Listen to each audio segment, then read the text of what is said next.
health service say can ya de be a buy hu your friend Ebola no Ebola na sa atwetweniti wo me be ti say Guinea ya semo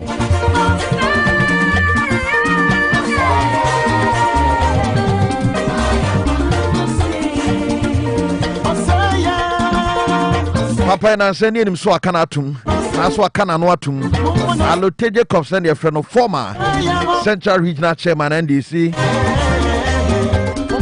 also on the who pass MPP for the Dr. Baumia Lydia 2024 Marinary and then we say suspension of part 2 beba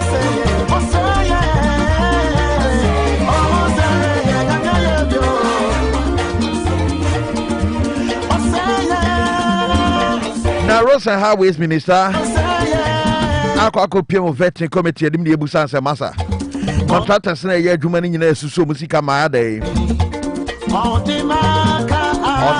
the impact of COVID-19 contractors in sika na maya COVID-19 akofa sa how we dia ba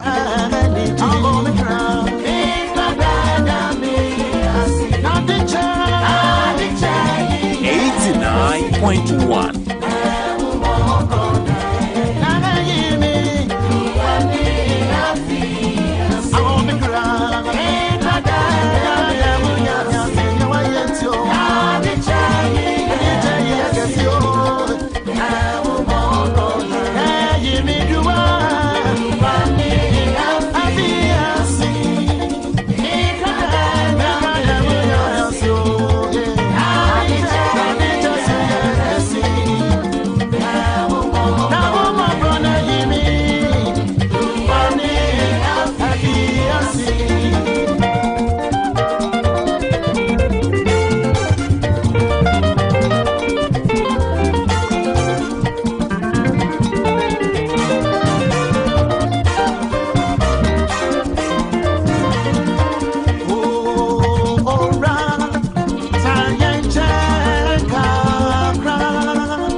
the Bonkratem and Napos and a pay for my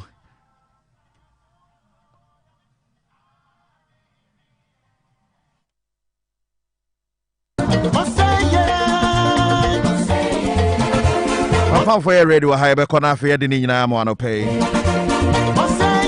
Yes, if you have and one pay them away. Lucia Abo Aponsimano Edunum.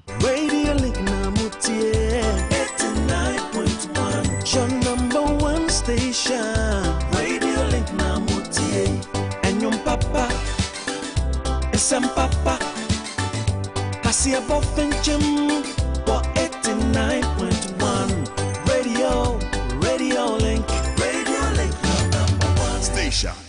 Right, I don't pay and caught na yen fat the homo pay. A pound for care with the nest at the Bonkratam and Napos, the Nina Mouse 6:25 is the time. Yankwe na yen fan pay the home farm. Na Supreme Court Justices no Enra Omotana Sibium. And no Motana Sink it out the P. Corso. Lawyer for still Obia Bobre Ewa Simimu. Say Obia Bobre dia Nene Asemno Sono has a Justices no Omotras no Bia Susuti, the woman Kasa. Yet Namunia Tia. Nani ademrane tutu baby a eda eno a pepepe de bi kan se ebe ya anka papa John Dramani Mahama na asem no kra bia ono a konkuyi na pani ba kwa watena US abrochime mu no akosua mra chepa Professor Kofi Azar na de o kan say onhu de sesiye ka say ura John Dramani Mahama de ntia oda so court ne nyina so no eye emra ne mu bebre said the ono si toto ne de no ne ntia ase mu said the siti mra ne fa se wodi asem na kɔ na ye di aba bedru stage we ya obetimi akɔ na rashe asem ne yenyi anase say there be 2 new applications and ora chachuchi kata asaye na dwene so be file review across our home 7070 no emu baako besa ko review no 70 no ebia judges na be ka ho a emi no ebia review no this is not the first time wedi kan ko bi ni nyina review no sako 790 this time round yinim cdbc akọ anunti anopa bejebre na afi yahwe saasemi ene other issues a eka ho na afi ye di ho nkoma no pay yantia se tanoso arehosem bi esi elho na arehosem si no anabo samo yebo a assembly member ewo pom ho yebekọ na afi na atwetwe nkoma kakra anabo ma cha no pay pa cho meje osuminia no pom ti say Onyakopon adom ebia submission of pay. Pacho electoral area ben na ugina as assembly member. Pacho me wota no so bongruso.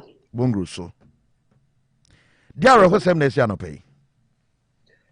Yo mimi amedasi se ene no pay o makonya e wo link kasa fidie so. Me chia atiefo nyina nanom ene asofo mpanyifo nyina. Mimi ano pay wo se esi no pay but ensi ena no pay.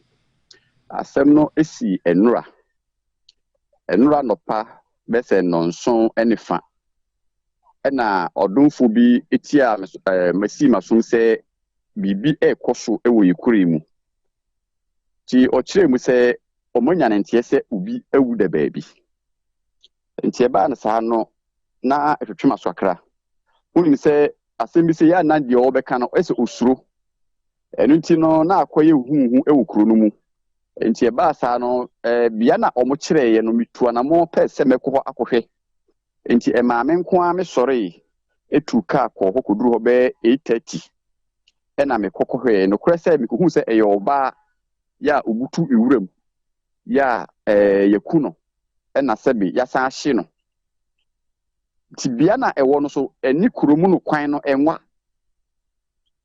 bese anamo bese wo ha efiri kurum ekona na mo bese wo ha ya manfo jija omunan kakra kra ewo ho enti enye far from town no timi hu se oba no butu ha wawu ti ba sa no me yentem koyi police force 3 said ye makohunu ni enti na omo so na ebetumi ama ye hunu ehwa na montu ti ma me ne police for no CID for enyina ebo anan ekohwe emo musu ji tu mu hunu se de meka no no kre enti ho na mutu no ehya ase ti e ba sa no ye announcement wo community no mu se so bia na obi nso so eba bi ayira na obi nua ba bi ayira saa ibenya ntie nua abepim saa bri nya ntie bia eno nti ema police for asoti ema yakobo environmental officer so amane ewo techiman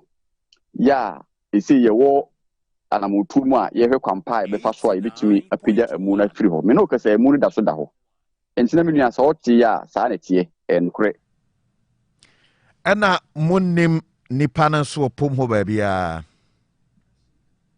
me pa cho se de body na ye no face no me kasa ya omahye no wahye enti ama nanim dua no asesa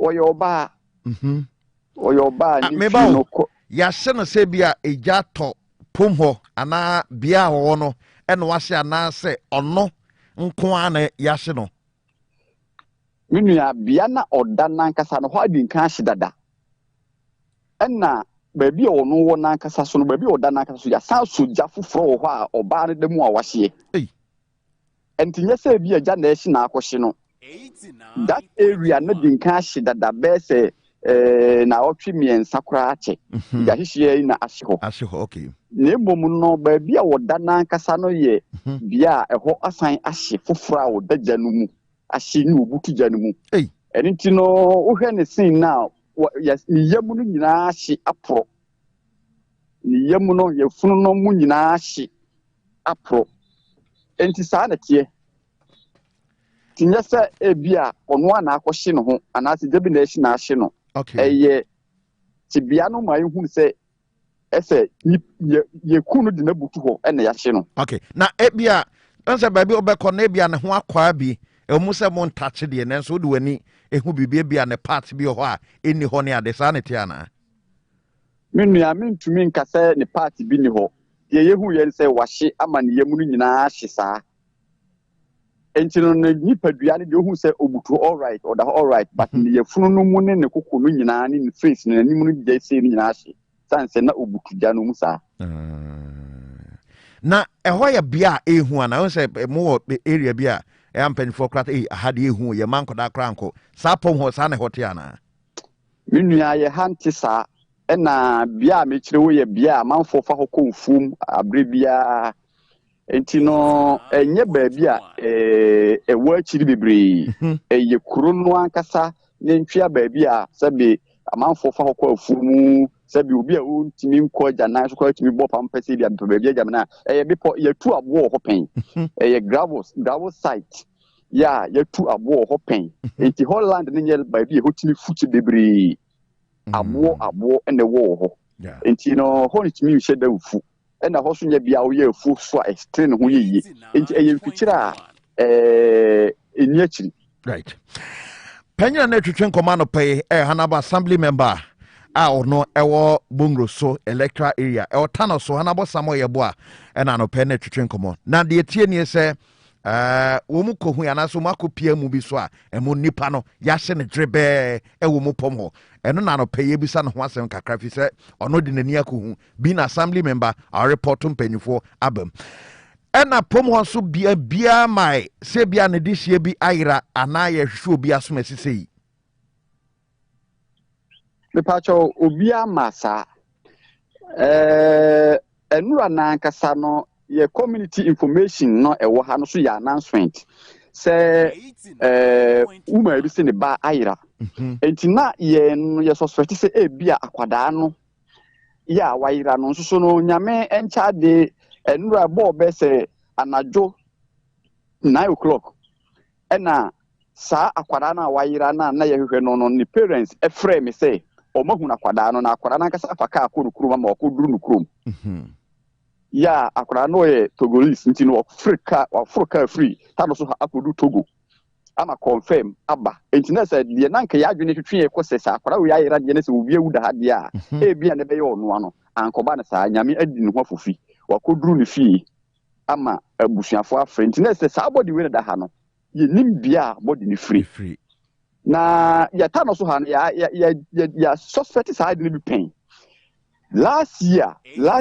ye nya body bia na da ye street no so e ba ye hospital side ho no ye be matenten gramo ya ni obi a hu di ofre ye sususe ka na abo no so ye hwe mu na nye ka na abo no but me ye frɛ me a me kohwe na no pa be se no so no ya ye witness ya report ma CID fo no a kire edi be se week na classic FM ye information say woman bi se ni kuna yira na o ye teacher ni enti ye hwe mu na se body no omo de free ba bi na be to ye community mu ha na me frɛ omo se omo nkɔ holy family nkɔ hɔ na kɔto mo kire ampa omo kɔ hɔ no confirm say eye maame na o ye announce the class se ni kuna yira na ni kunu enti no na nipa no eti hansa na saa ne ma no call so a body ne be da ye kurom ha enti no na ma akoye enema bebre eno koye CID for ensem tie gya akire ma abusua no kohunu wo mo amu ekoye ho tutuye enti saa de we ya asasi no ye nso ye tan gina mu se ye nim nipa no kurom ha na obi aso enka se ne de hye ayira okurom ha no ana ne de hye bi no ye hu se body ne fi ba bi na be da ye kurom o ma ye saa ne ma no okay ba konde ase na enye gya na ashinti mutimi hui be ma tentene gram oni ade we no mu betimi a describe ne kakra se be tiefu ti anopai e bia yadwene betimi atwetwe asi ba bi Yo, me nua me da se. We ye oba ne mpempenso no ko be se mfie du nwotwe ko no soro. Ya, utu se onye obi a oye nipa kese bebre. Oye nipa tuntum do se ja ahye ne de so hwe ne life na oye nipa tuntum. Ya na oye nipa kese ni tiri nwi no enye nwi a owo nwi bebre. Na me nua se ja ka no ntino ama ne description no u se da nya ni. No cre. Be man who say oyoba. Okay. Oyoba. Okay. Na mabo mpanifo amane no anamuntu ne yesen ya befa na de so da ho se de sitie na. Me nua enura yetu ho na moba techiman akoniaba ni nyina mu a o se police for ni CID for dwumadie no untumi nkọ ho nkọfa no direct. Enti bra igusu tu ho na mo na ye kọ na wie na ne nsuo so gye enti e ba nsa na o se environmental for no eba enti o ma ehu se nya de o betimi aba time no na sa bra ko bo be se 5:30 anwumre enti ade achi ene be hwe ne nto so. Okay. Yate. Ene anaba assembly member ye beja bibia hyonsa na hwehwemu ni ade a wo akwanya wo ani di akiri.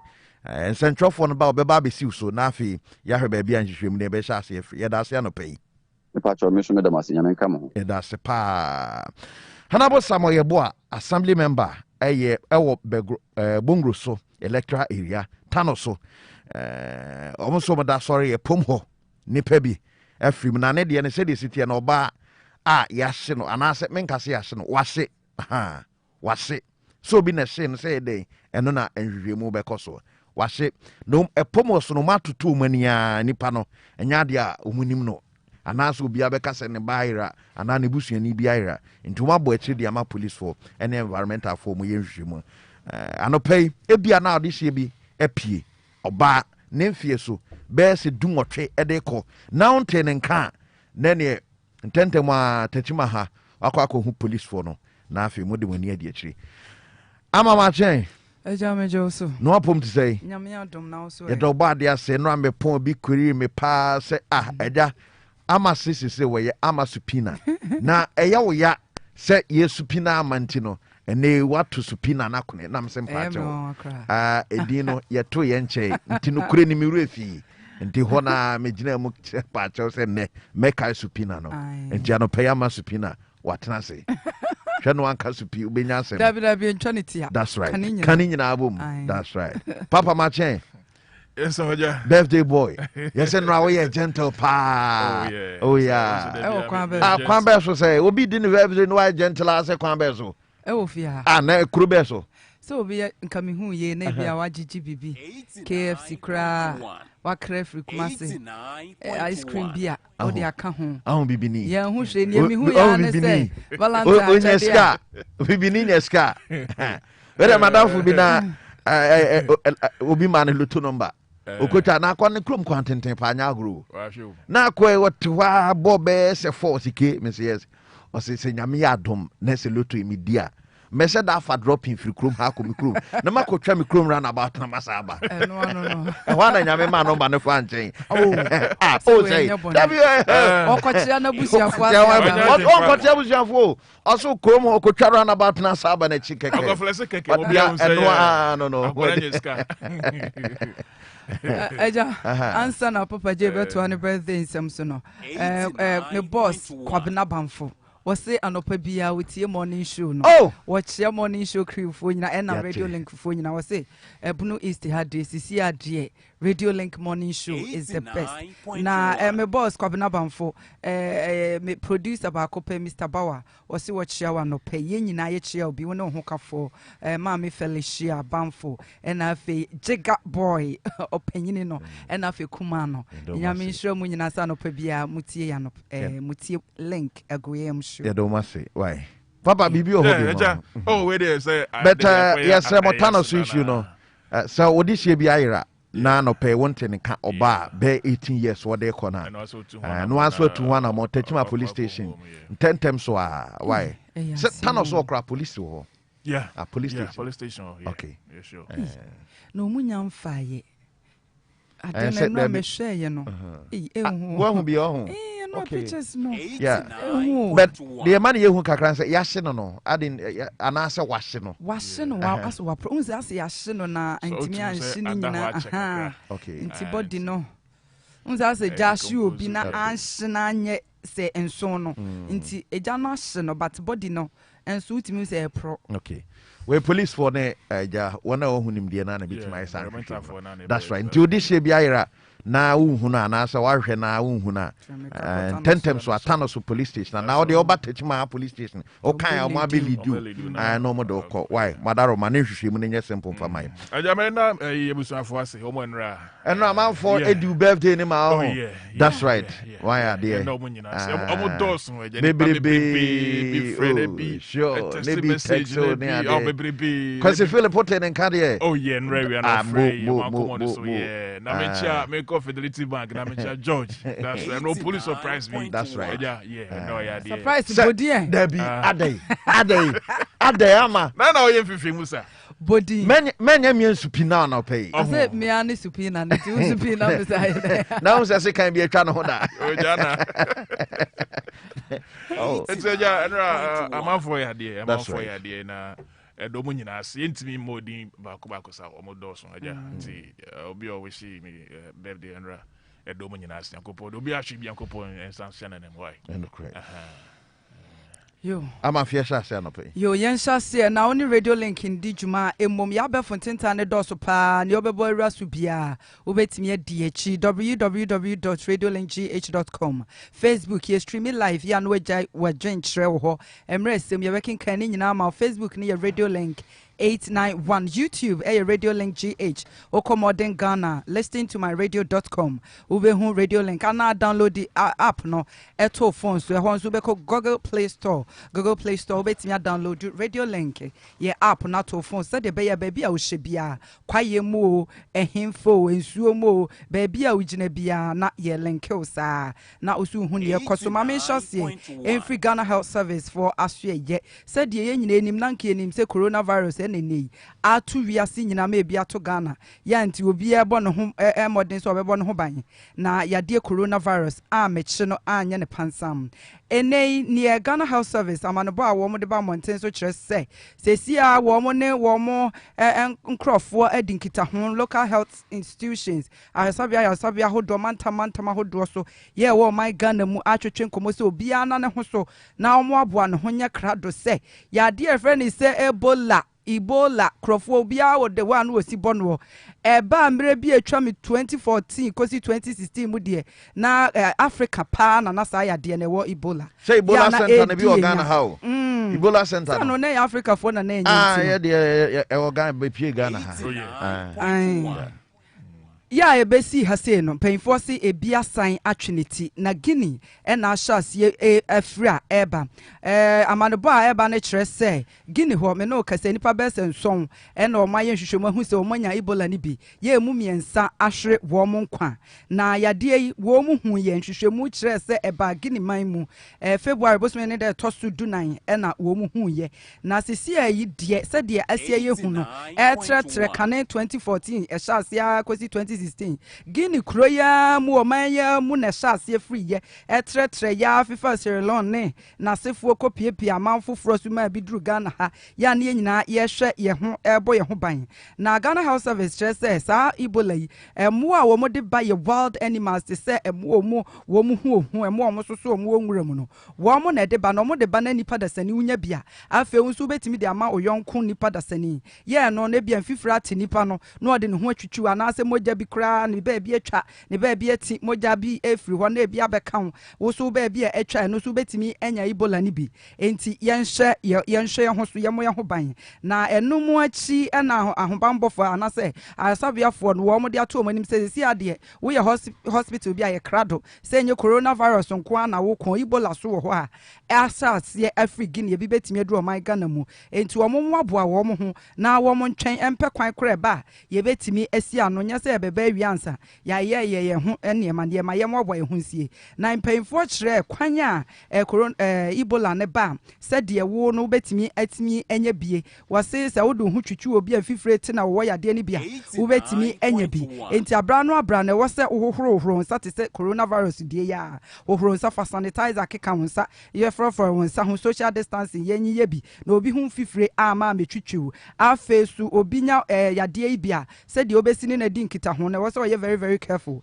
ebi obi aso bibi mu te se coronavirus die ya wanya bi no aso ma usu timi nya bi nti abra no wose ye yire ye ho abo esi akra de ahobambo na wose ye yire mu de because esanse yade no eyemienu ena ye ko atia afa yijo se bi obi enam Ebola so na awu a se bio se de nhyehyɛ ne tie no saa pepepe eni kwase nipa no kɔbɔ pes ni kwase musie no soso body no mu aha kwan bi wɔ hɔ a wose mo fa so a mo de besiesie afa mu a mo penwura mu nam no afi aboadwo a no abusuafo Ebola no yɛse enwura mu nam so account se de obesia so mu no wose wohwɛ ne ena mo amo no aton so mo ma ne men pa ansamaton ena se ye run so akwan abefa so abeso mu ni nyina wose ye ya ahwɛ yie se de be ya unya bie na yɛse yade no so unya bia wose otu amika kwa asabia kwan abefa so abenso wonya bie ebia na utia wo ya pa to ase wo ho aye fever bia chew temperature no 38 degrees Celsius ne sane manema no to amika kɔ hospital ebia na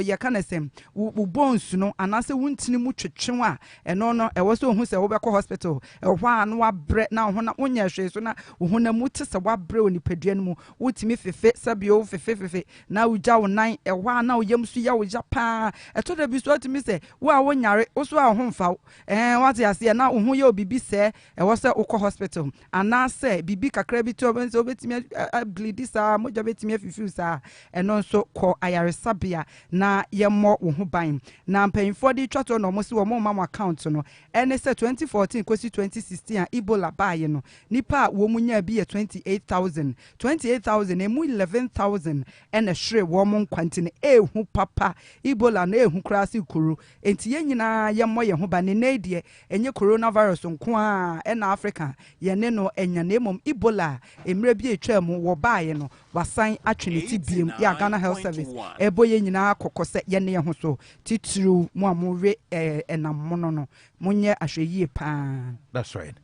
Enamono no de ye de sisi a ekrum ha de ye very pa make us me de no e bi gua pa so me ho eno a no asia no a ma ho kra mewe because ayi bia krantie bia no ha wa twa gini nsu na duru ha de krantie na ye bewe la po kumi wa homa no so anope ne lawyer ntwetwe nkomo kakra na enra BBC ewo Supreme Court nei bibi bekoso la ma chano pay ejoso no apom to say ye do bad ya say enra de konso ade chen cry ya tese ebin de nam social media say en chibinum contempt lawyer for ni bi kansam na chiacha ne ade ane ese da bi yempe contempt bia because lawyer pokumi ho anope ne betie from pepepe.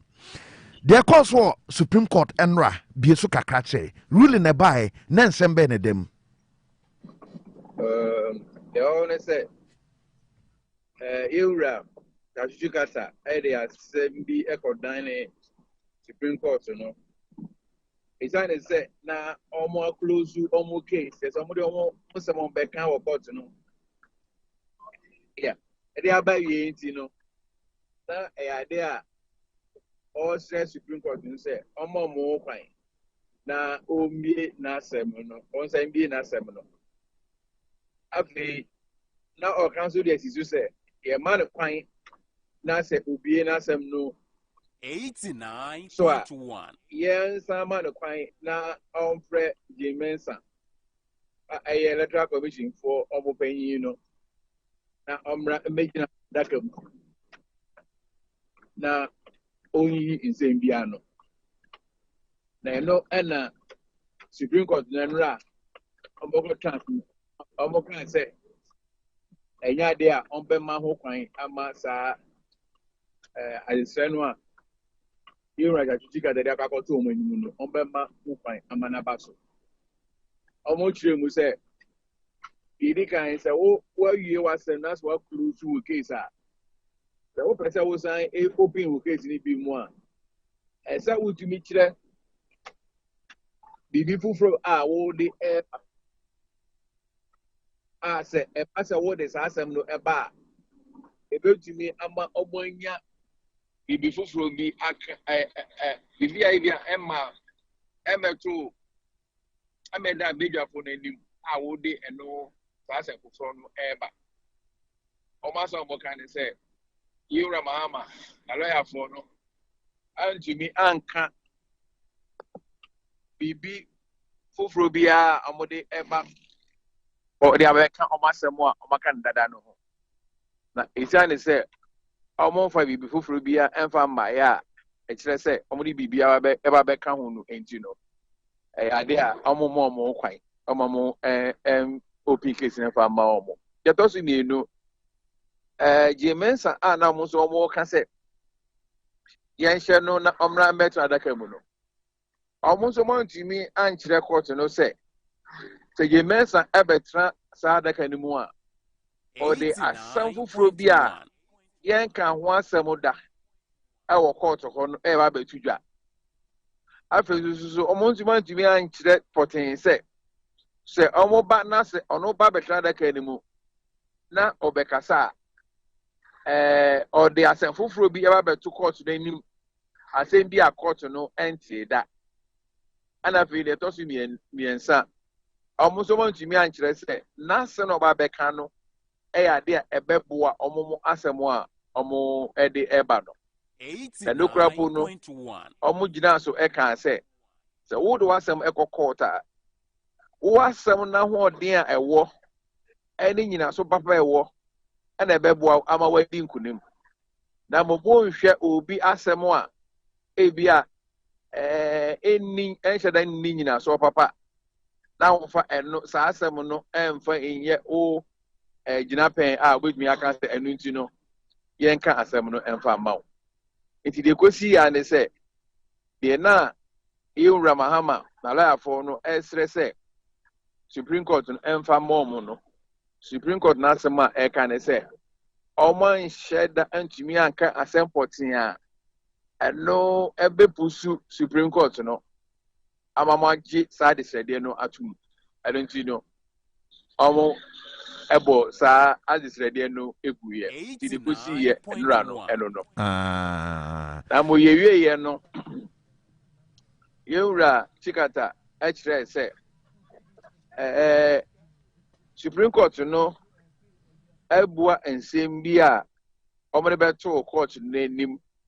Kane and no be honomoa na omono omani sheda enyi okwanya omofa so ebu asasem no and nti omo ye di obroni fa review na eno no ono ka che court no say bibia obebese obeye no the court no e kire no say court no ebe city eye ochina nti no say ade a obebese bi obeye na ade no ama aba ni mu a onye no ntem onye sa date no na onye no ntem na omuhu ne ba mbotumi aba sa yes and so obetumi dia che yes a ochina sa day no na sa asem ko a opeso de beto court na enimu no o de aba beto court na the course enra e wo court no eno no. Okay, na adaroma se anopay hu publications ni ade Mahama files two new applications. And no eba court signal be ban says new applications nebeba. You and what I can say, and I can say, Yura Chicata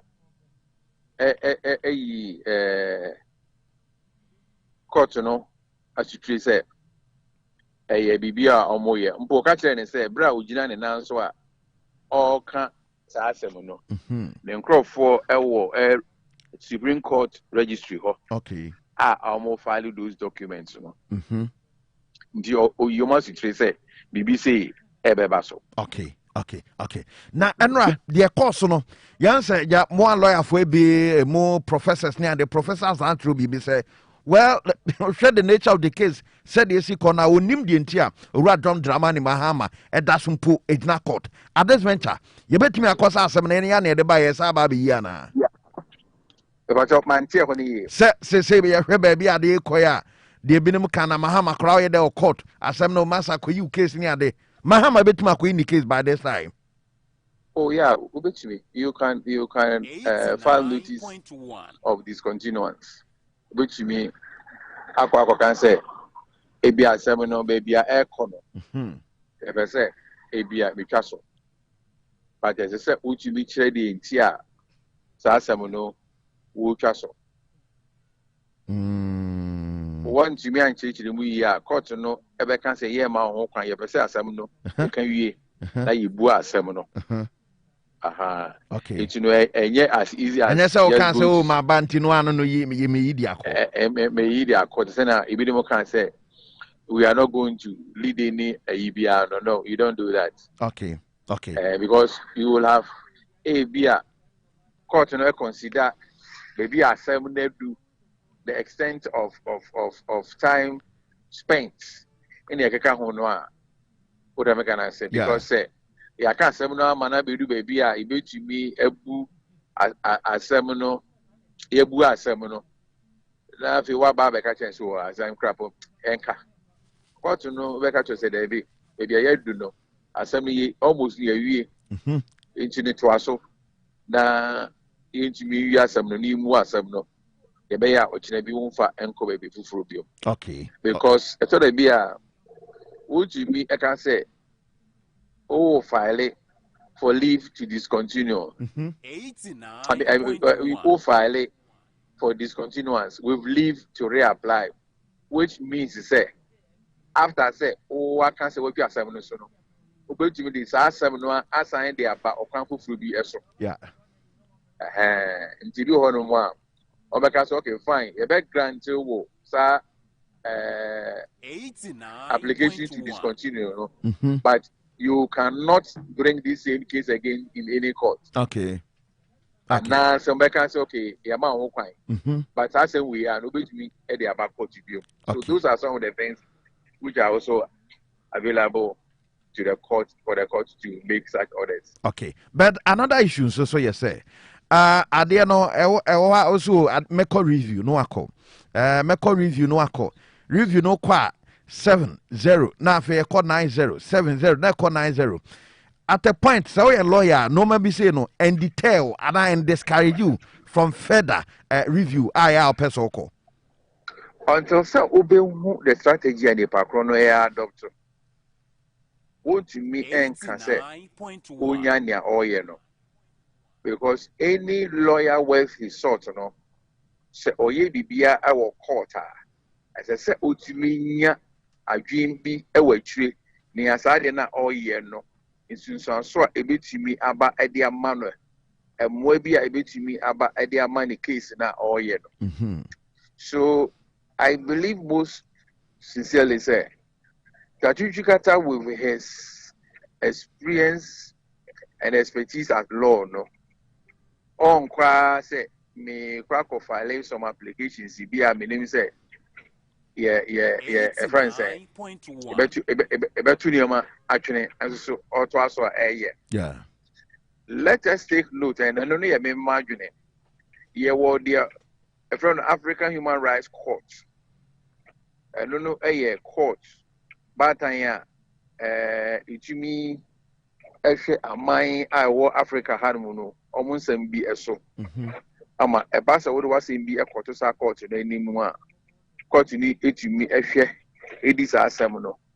A master mubua, almost to me a share or mine or a seminal a fan or no say. Almost judgment no, mamma, no. Sir or mine and share now, who so. Yeah. And you know, I cannot tell, say, ABIA. Now, some of these groups are irregular and then crop for a year. No, essentially meant to prepare the ground for the African Human Rights Court. Okay. Because you see, me know, and of course, that is when we take out the politics of it. Someone who will be a kind of say, it's my means of a evidence and testimony na yet day. A deben kwan a best say, a deben kwan a beko against the case of the Electoral Commission. and no, at the end of it all, it may affect the election result. Okay.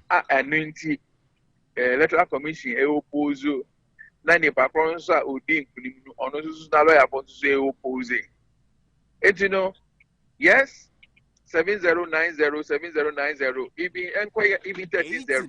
But the point is this: the more now woman nipa kron zeros, the more we justify ni case be oba against you. Okay.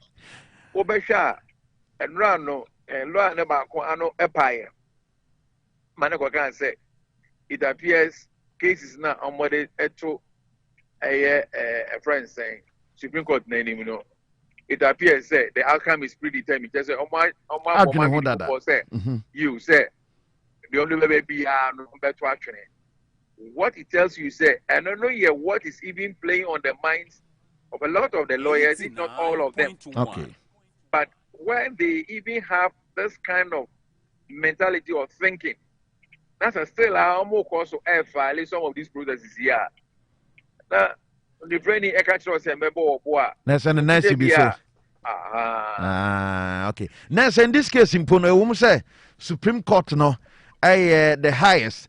Nemo, Omudia Sana still, so show much because everything I could him our African Human Rights Court. Of course. Okay. Of course. Okay. Of course. That is there. Okay. You see, now this African Human Rights Court, you know, some of them very other things, you know, and Shaka can be a tree. Now, even where you decide to say, oh, we are not going to comply with the SAR and Shadow. Yeah. Internationally, your image has been dimmed. Who are you president of that country? Now, who presidency, you know, the election there too has been challenged. Now, we had the opportunity to explain to Ghanaians the circumstances or the processes by which you genuinely want that victory, you know, is being denied or stopped. Obviously, we do that kind of confidence to, you know, openly come up and boldly speak may not be there. Okay. I hope you understand what I'm saying. That's right. Because apart from the legal aspect of whatever you are talking about, there is also the moral aspect as well.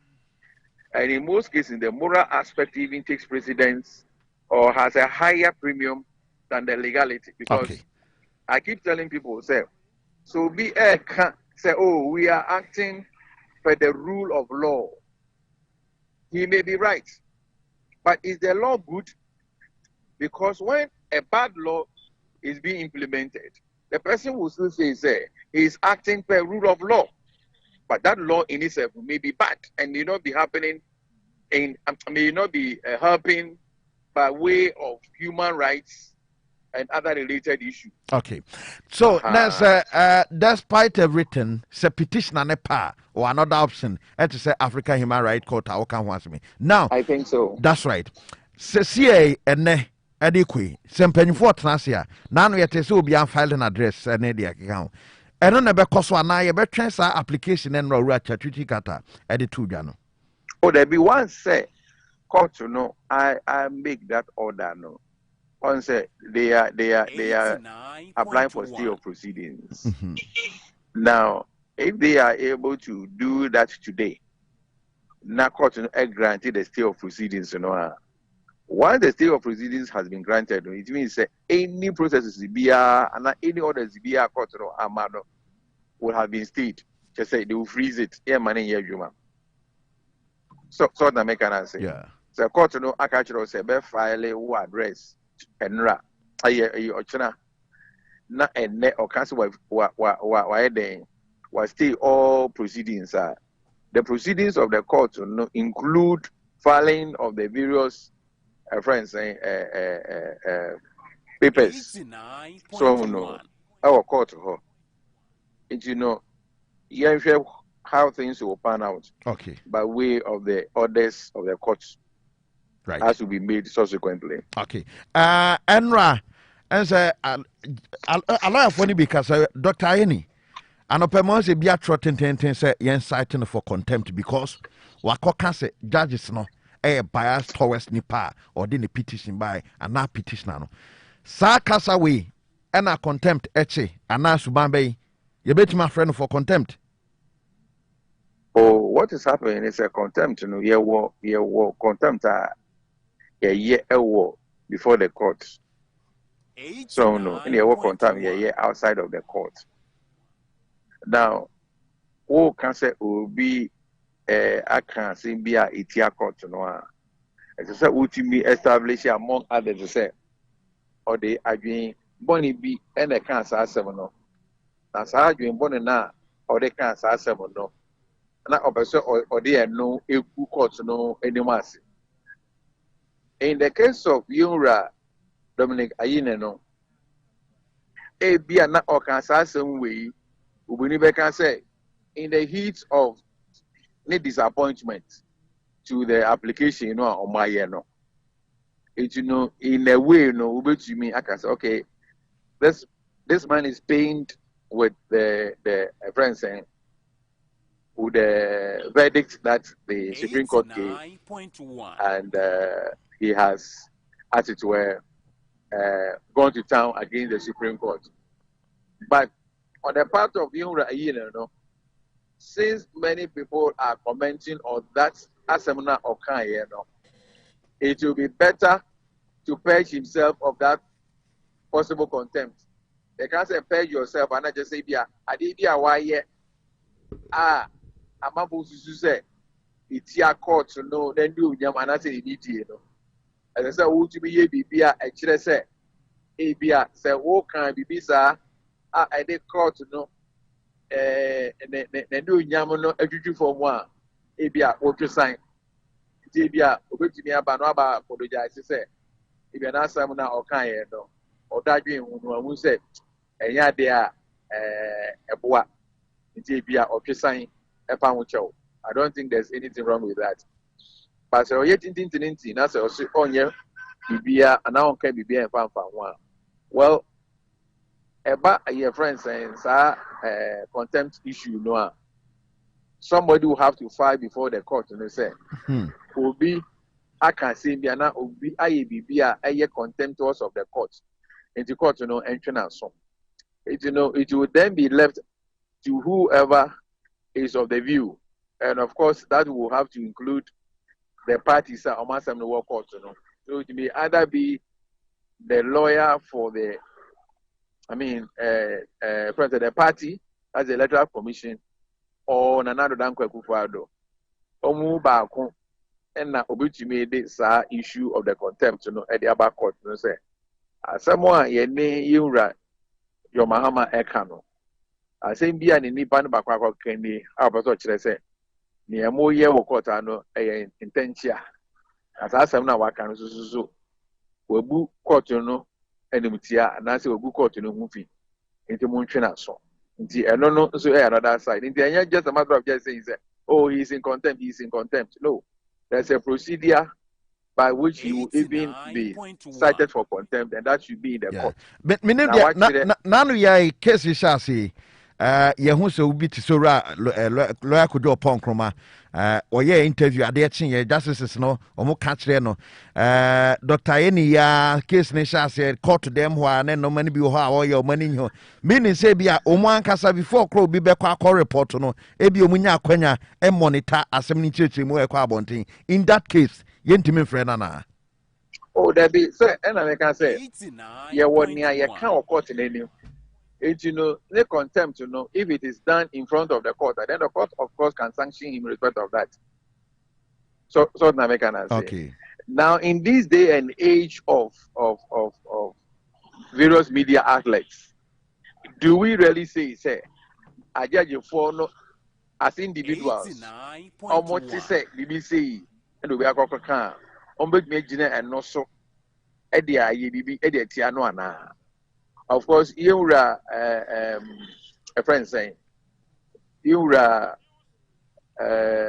Sir John, example, no, a brother or can say me, but even in that case, you know, he was being very particular against the chairperson of the panel, no, or describe no, in very unpalatable languages.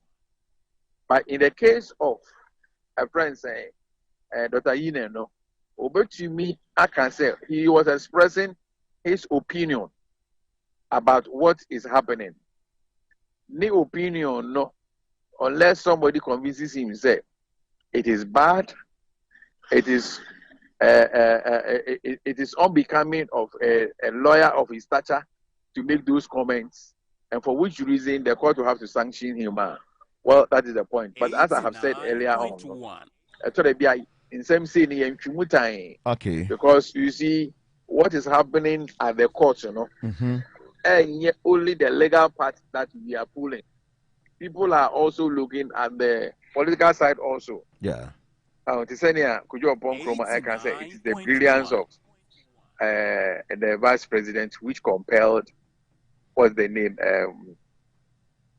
which compelled Dr. Ferejan to go into the box. What kind of brilliance did he come to put up? Right. I'm sorry to make that comment, but when somebody puts out something, we will also begin to challenge that particular issue. What specific brilliance did he put up? I hope you understand me. It was not because Dr. Baumia spoke so well that everything of his, was accepted hook, line, and sinker. What had happened was that Dr. Baumianum have stated their side of the case. They have, in a way, backed it with the appropriate documentations and all. It was now left with the electoral commission to come and refute those claims by the various processes now. For instance, MPP, yeah. I don't know the current petition ain't fast normal for the EC to come and refute. Indeed, that argument is sound. But I keep on saying on all forums that I get opportunity to talk at, say, yes, if we are even talking about precedents, we should adhere to precedents. A bit to me, abua yen current political dispensation, area experiment. Right. And yes, some time ago, you say, it's in the Tinchina, I believe, and I have said again, say, to the extent that the Supreme Court, the highest court of the land, and can on its own put in place systems or procedures by which things can be done and done better. Okay. At the courts, I believe they can still go ahead and order that this woman should come and give this evidence. Over here, they say one of these law professors, I can say,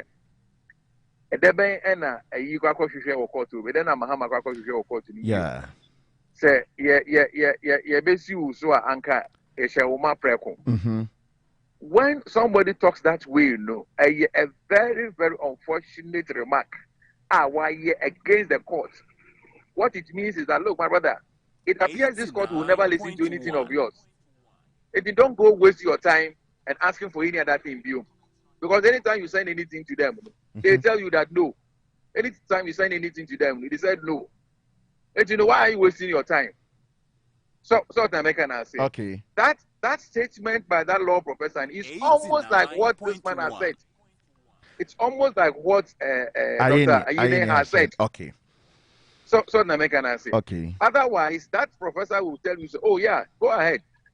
Possible, say, one of these applications, you will find favor with the people. But he's telling you that you have gone to these people on about 5 occasions. On all of them, it is a unanimous decision. Okay. Say, eno ye kasabebu ana unse court so alen say mo lawyer for mo mfa ebe ene hwasa na o ma nya adwuma court dem. So again, so na make no. Enya kasabebu mposa, even though I agree with you, say kasabebu, but the afraid be message crafting. Okwanya obefa so aka wasem. Engo yi na reka bia anye den. Emma. Okay. Because sebi o. So obi engineer o ka won anim straight say wo de waji me papa. So the wo be fu maka say ada na wo ye no. Na wo ka say unia why dey we dey o ya mama ka say waji me o. What am I gonna say? That's right. The person, even if you take offense to grandpa, Aaron as swift or as harsh as when you tell him frontally, say, what do you mean? Okay. It will depend on how you couch your language. And then the contempt be man as a contempt in right. Indeed, and ne potty no ye no ne ediana yen hwanimu. Send a pass a sa applications no era Yachikata Eka Wasamono, say a basso and na the court ever consider those issues now were raised, and then again we'll see what I say. Nasamna or the other two minimuno, a dea, homogitum, and Nasa a dea. To say the American say as usual. What am I gonna 7-0. 7-0. Almost say, Maccabi be the Tiaco. La, where me no. In this case, no, obekani me no aboma in the street, and I we back what justice is neck so no bad the other one at so. Oh, you said there are two motions. Yeah. It's in the court in its wisdom, no can say, okay, fine. Let us look at this aspect, Abia, yen delay will review, You determine that review, and then we'll come to your motion for the stay. So that make an answer. Yeah. Now, me about lawyer review no time. You been na so say bia case back. Wait me I call a whole review bia me no anami ensa. Bibia sa na so because a review ne ya do so. You go. No, say near all review no. Yeah, the same thing that he had earlier on gone. But in the same case, review no kra na yenim say bia. You di asem ni nyina wie no ante ho ase a na bia call review. But as asem kro na mu enyi mu bia. What is happening is all the and our rulings are winning in no. Yeah, Casamu and say, law practice, your friend interlocutory orders. 89.1. Interlocutory. Just say, a year neoma air coso, a bra, a same dino air coso. Okay. It is a basse a be a same dino air coso no. Would it be ever to courts in any na courts no? I'm mount. Saturday now we know.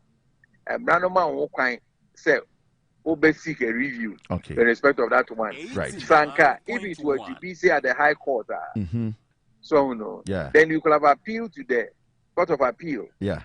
In respect of sign interlocutory injunction. No? But incidentally, at the Supreme Court, you cannot appeal against the decision of the Supreme Court. What you do is to seek a review of the Supreme Court. All right. When it comes to a review, they will add 2 or more people to the already existing number now, or more for the determination to be made. And there's nothing wrong per the various reviews now already seeking.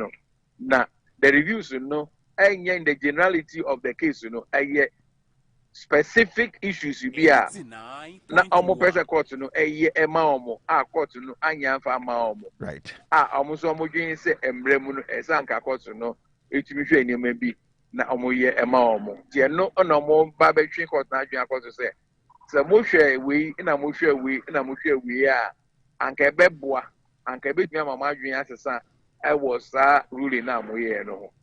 And for me all these things they are even good for the development of our laws. Into me as a lawyer, I get excited when some of these review applications come, because then I have the opportunity of listening to arguments lawyers and then ultimately the ruling of the court. I don't care which way it goes, but I listen to the reasoning as to judge can say. Okay. Those are the things that I'm interested in. Right. So that in my future practice, I can now be citing those authorities, to make my case. Right. La no permeda na eneso de be koso no ya boabo ni nyina no ye da se for to abie so amaye na ye de contempt na no pay ye piagu ye da se no pay. Yeah, that's it. Lawyer Pokumi, a private legal practitioner, no pay 1 year net train common, no contempt no, a druso, into the annual hold in EY. And a pay be trod and then say, Dr. Dominic Kaine, contempt no, and fano, because Waki can Simbia and some now Kikano, any consent. The Supreme Court asked itself a question which we deem was a wrong question, and answered that question. It said, why does the chairperson need to account to the people of Ghana when she's not a party? We are saying that she violated Article 23 of the Constitution because she's an administrative, body. We have also said her exercise of discretion was contrary to Article 296 of the Constitution. These are all germane issues under the Constitution and laws of Ghana. And to reduce the petition into a single issue petition is rather unfortunate and smacks of a predetermined agenda to rule against the petitioner in this matter. We can't you, Dr. Dominic Aini. No. But baby, I'm out for the bus contempt in Chino. Yeah, I'm for the enemy. Why? We can't home, we cry part of it. Yeah. So we can't home. Aha. Because there's a some no you say judges in Eddie Dada. Oh, Yantungu. Aha. Sasamu mne ekodia. Ni omo kan bia omo ma nchirimu. What say omo so omo ka se contempt nche ayini no. Omo ho anope bebusa omo. So omo so ni mra no. Contempt no baby e fa ne baby a emfa. That's right. Hey, lawyer ya on ne kasa wiye. Wose no nye baby a judgment and a ruling ne kon WUSU but all she reasons no. E di enti no omo kan say asem ya batu agu. E ho na e wose mpemfo chire mu ma yen ya egu achire ne yete ase say enye se court na to atwe keke ne mo oma reasons. Answer one way as a party no and I say ye to abawi the NDC party ni person we say omo nko na esum look good. Painting everybody black apart from NDC executives. Almost as here from the media. Media. Yes, kwa bato no faswa eba. Ne said and mobo city. Dano me catch him said there is no way say media house bet me a change results. Ediama obi. But Dr. Afarijan Kraswaka say electoral commission intimacy sabada na we are we a fool you can't we no sad say so say you can't but you beko na for ye design kitan di eba you beto aso dey film Tetima municipal director at the National Disaster Management Organization admo e wa homa no so na for yenhwe panyi ma cha no pay aja me joso what point to say nyamia do me ya do body ase but I say more de adesede bia to say yenhwe ekwan hodo a yefa so na tano no hunsu dwumadi ekoso no yenye sakra kakra o me di asema me da asema fa kwanya WUSU na machi awati fo nyina na nan matran kunja mo bibiachi aja ansa na me yo asemi ya no yam say enye eyi kakra enche bia woni me regional boss e wa Asante region di nkomo about disaster issues ya na ubisa ne say ye wo problem na mo be na say ye bitu say you to our so fnamba na ye dinti in dealing with February issue no say me boss no but na me from Tetima de na me ne no nya adwen papa ni nyina ni say nad mo ye mutu no che say prevention space bambo chiaka enti wutna ho say we na bantie na wudili na woni beba ho na nsusu ato na che say wodi atambia disaster no na eto na uni solution bia na mo bia ni ho a wutu na che say ne prevention no na oye enti na about to back to our question no enti nadmo emra nsuo kura nyantwe niti no ubisa mo reporter kwadwo mepa ye ne nsantwerefo e okuru ho anante atu na mo bebre titu nsuo ano no Tetima ye WUSU pa minia mramu no ubisa town planning for the building inspectors omo measurement bi wo ho a say 50 feet 100 feet kan kura na 200 but you see almost 100 away from the river na utimi si wudan but ye hu ni say amanfo si dan WUSU na no minia bi kura praguta no nsuo num nsuo gugu a na esan say nsuo asenka etwifa ba bi kɔ no amanfo asi dan wo ho no hete obi dan na wo nearby house wo ho no na nsuo na bo awuram ye tu anamo a unim say nadmo the coordinating agency ye hu ade na the disaster beba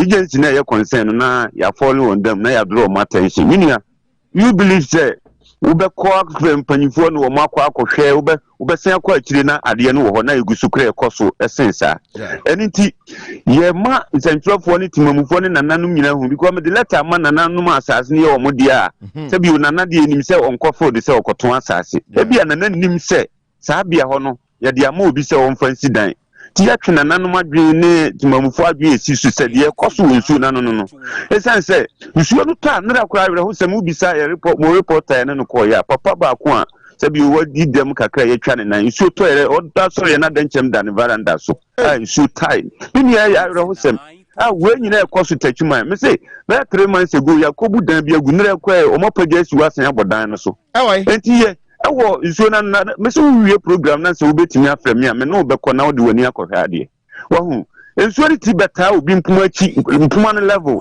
na nipa no shedan mada enti ye twema we nyina akoso na bibia kosi na ya fra na admo se na admo mote ho ye den de na mo ye idie betimi aye ne se ye nipa no kasa ye kire ne se babi otene nye save on firi ho pe papa ba ko wanya brem wate asema se se wagya ne fie no watu akọpẹ babi fufu atena sa na pese omo titi nsuo anu no omu nyina fatu omo hofo minia every 20 feet kura away from the river nti wo ye say ya na bibi kosi a na wo se government mram na nadmofo na ye matimamofo hu se de ye koso watachima no na minia ye ya abra ho sem ne se sa developmental ye koso nyina ipa ba ko okitabe 80% osidan no osuo na no na waton osidan no osuo na no me na ada wo dia me se me no kofa ho bisa se fie we obetimi asa adwuma no bisa se fie we ye hwan die fie we wonye ordinary person a wo san di hine wo ye mpatam tachuma no wo ye hine me na ada enti ni akoso nyina no ya nsegire ye wo anka no kra da bia e bekoso agina square zero sa ye bekoso a ye ka na ye da so gina de gina Nessa gang leader die animu ya nananum kan gang leader no hene ene die animu ane o twa nsuo no nsase me say wo ye hene watachima no na me say wo die munya time na ye ne mu nyina na mu nkɔhwɛ ne na mu misa say fie we hwa ne si ye obegbo di kuro na o ne si na waton o si a na waton o si a sa yo ya no osuo na no okay afena nan before ade we mahu na me tell say ye two ho anamo atu akobu bi kura gu 3 months ago this the same person na fie sisi a wasen pagasi wa boso ye hu ye two anamo me kan letter e tire na na chia me hine ya ma no copy ama obi na na frank tia kura asase e ka ho a wase wo nim se e ho kura obi betim dia sidan ya nipa na sidan ya ne wono ne ma no tumi so mpan sidan wo sidan ya si so ye two anamo aka kan ya duru no ya se obi a ntie bi na mu nyina mu nya dansefo ma yen yate we yen kan kwa chiro ho ye pon a ye beba efiada ye wa fisem wa ha fiada ye de besi ntu de mani baje ho pa sa wo kan de na na kro na on se untimi mu ndi ye bebo ye adwuma no ntu de ha ya why me da se me fa na me beja me uja me ho amama ko no na me sre ye nuanom so e tonton ne ma wo mu frequency max no ne mutawa no mase no ya be sre se o muntu o monfo ni se na anu kwasi da isuo no ajinkwan efamfo po no bu e be twe lori kwama eyam ka bi kura se nya isuo no na mu odin a nka bichi bi ya indomi wo ho bichi kosua wo ho bi ya mori koko wo ho nka papa ma be sense na isuo no mu odin ti obi a boy antimia yes because ya tufo aka te ni panse ho nyesi o ka tire se ofiri wa obedidian na nka sabi owu yenso aka obeden aba bedidi enti eduru ba bia munua mama yenka no krenche ho na ne ma bia eya emfa ayi ma ye nyina ya setrem no yantwe ho mfiri so yate panya no pay da se why ere kase edu ne afre no nadmu panyina no techima municipal da no ene na twetwe nkomo ye ne besi he ya safi de on se ensio no asase no nsuo no ahemfu ne dia ni mu omo ande twa okay not before na enkan fa omo ho nanso ebe fa omo ho because ensio yiri fa omo a I said critic omo an ebe ko that's right but on contract no say wo papa wo koje sa asase na nya dia obenya kwan asi nti nanana ye ada no contractor nti osiwia na wabeje osiwia na wabeje papa there be sisi ya ne hweka na the videos no and the pictures ni good site na obi ahwe bi na de nana kro no ni mfo nyini ni din ato ase na ye hu adwuma pa na de boaye anse ahemfo na omu nkotwa asase ni bi na nkrofo ene kotwa na omu de ho nkrata aba nkrata na de bawie a ene empa we nansuo ho edaye na mu be kompa no nation nsuo na say that's right ntie pa nsuo no to abai yate nti fiada why nyame adma de Friday so hwe hu se ba bia dan iwe a be kwakoto yi papa da bia me ka cho say nipa ya aboa nipa ya aboa bone ana me kan ya wonte wona wo disi kwakoto dan no eduru ho a eja usu anopai ya besi ya afia ma chen na ho ye da me ase na ma de me no usuafo ye wiwure mu na busuafo ne ye ba na de wiwure na ma na de me wo fa kwadwo nkoto bi kura ma kwadwo mrepa ye nkoto bi ma ha sa de o ka no onya no kore wo mo we nam papa sa nam we no na Ghana Health Service wo na ya we ne ya fish ni nantwie ye wild animal oyiwa ma wo we apane no me na se for ho no ho de we e futu a wo no abusua e ya afia wo dia oda no me menwe nam Orenam me metu ekosua na fish so de ontimi ntini pampo nya no kura dana odi abo bi ba ha na kakraka bi kura bo ne nkase na ya macho mu ye ne nkase pete nya hwo hye no eja ope ba bi etu na ma odi akọ newsroom enam ajosu monu yem de monu yem de da se papa yen to aso election petition no ho okay to aso ne say yenko pi mu ewo sankofu akache ja usu ma ne me da ne me ma nkrof o de nya ye bebo na so say the aja ne asaba ne say European Union for the kata ababontin European Union Ghana am de koto mo trader say omo ne bo ma nkrof ni bi office one crime me sende ayina ma ojo omo ta omachi ene mo ko bi sa office no e won crime enti Ghana fu nya wo mo no mo ta omachi na yemfa bu nso mo san so mo so ye nipa ne mo pe no mo ye so so wo be ware oba wo die no no be ma so be ware nyonko be mo no so die no ba so nyonko ba ne die no enti Ghana fu nya mo life am mo no mo nye don be mo na ka sa yoko Ghana European Union Ghana European Union Ghana ha bia de open no join ti ba so die no almost so go to Ghana constitution article 21 say support is adding say ko bi up to join ko bi on the right side but ko bi pon for do ko join ti my entity sanko ba se ko no se won kwase ku bam ko Afghanistan ko to be force but don't say we any place it has no place in Ghana to the omunyensie sa omunyensie omuntimi bia ntimi mpie so ba be ya ibia se makase ye group no ye ku no yenso yate ku a yenso ye hu saafo na ye de toto omopum ba bi omote omo offices de ya no ndomo ye na ye de nya hu office no wa be kwa kotum omo nti wo de mo ka omo ho na ma kire office no ye be kwa kotum se tesa no omo kire mean ne enko straight ye be toto mean Udra say omo flag no say am say Ghana flag no say ho sa you say omo flag yen twerɛ WUSU flag ne keke ultimate try omo flag say ho we your friend esumasi dwadie eno de obi e de bi South Asia. No we esumasi dwadie ankomo esumasi e de flag abo say na no me driver ya odwane ya police wo pen basis same day so odwane wa papa what is why press conference o me dwane oko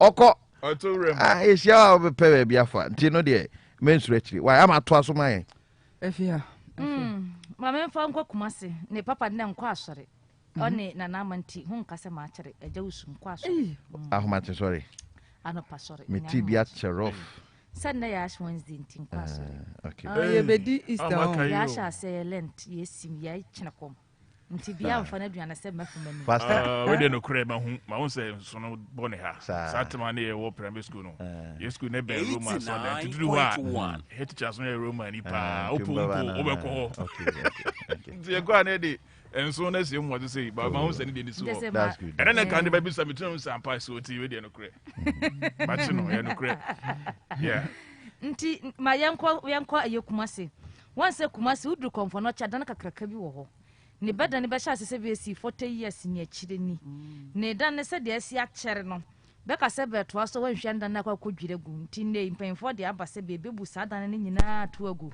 na fe betim asi ne mono kan ne 44 years ne be de sha ase nti nyen ne mere masem wo chene dan ne chene papa kura ya oti hei nti be ne be hwe ne nkwane se be sha ase foforo ne be si boswinsi antam na fe betim awie mbatana ne di ama eya yara sabia no we maternity na fe children's block ya konfa noche ho nti sadanga kraka no so ni nyina no eya Ashanti regional minister Simon Ose Mensa babo ne di ni papa e kyerɛ sɛ dan no ɔnkyere bi hu sɛ ba kan gu ya ba hyɛ foforo ase na enro roads and highways minister yaboni din owura anaso honorable Kwesi Amoakwata ono nso tenase appointment committee no anim e wo mrahye bedwoma yetoto na no na wo mu bisa no coronavirus ho asem e ba ye enhyehyɛ se contractors ono hwɛ kwan so enti akwan ho nsem e na ne ye bisa na eno bisa na contractors ho asem wo mu adwuma ma ye ne wo musiketua no wo kyerɛ sɛ coronavirus hye ase no anye easy amaga na ban kra na sika aban edidi dwuma no wo hwɛ sɛ ne coronavirus yi hye ase sɛ ne esi affect ne mama enwuma call fam sika jeje nyina ba fam Ghana yesu sika sem ba fam bi enti no a contractors ahodo a no mu yi kwan wo Ghana mu no bebre ho a wo mu su sa ban ti omuka na owura anase ono abo amakwata ka se enyo no a enya abanya coronavirus no na be ma ne nyina call fam se na animanimu ya aban ye nhyehyɛ sɛ de be ya a contractors fo a mo yi kwan a yentua amoka no aban ebetimi atua amoka etimu nyanto wase ne magu kwan mu sika ne krado se etwum na omo no ensaka minister ensaka obehwɛ se contractors ahodro no wo betua wo mu nyina kantom nto mboase na omu hu se corona ne baaye no aban so ebi aka no ama sika sem kra wo man Ghana mu enso kofam sika kakra wo man Ghana wo no ye de fan so hwe coronavirus aso ye boase o man Ghana corona mekunye nyina enti contractors fo no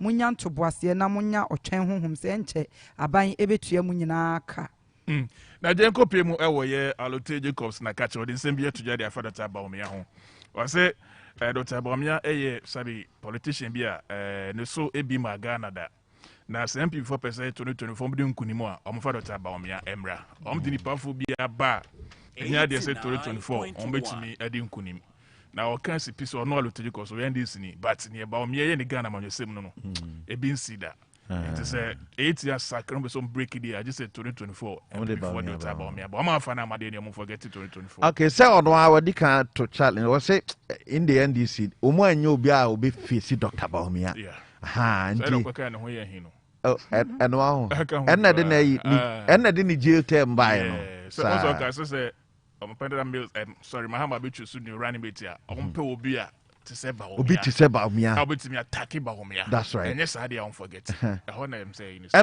know man to me uncle you be to say Baumia. And I said this are Baumia uncle. No fan and call. Or Cordia Dandil. Imudaho. Yeah, I'll be funny. You say easy cry. Oh, sir. Or the easy car. We are sure. Yeah. Papa. I'll take the easy car. Easy ma MP for say Baumia kwa 2024 be any. And I said, yeah, the behind the beer. Party so do beat to say Baumia ba.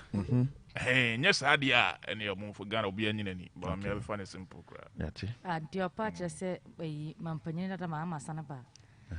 No only Baumia to me compete. On no account, so him said Beba. Ashanti region for no NDC for the back and say I didn't dear.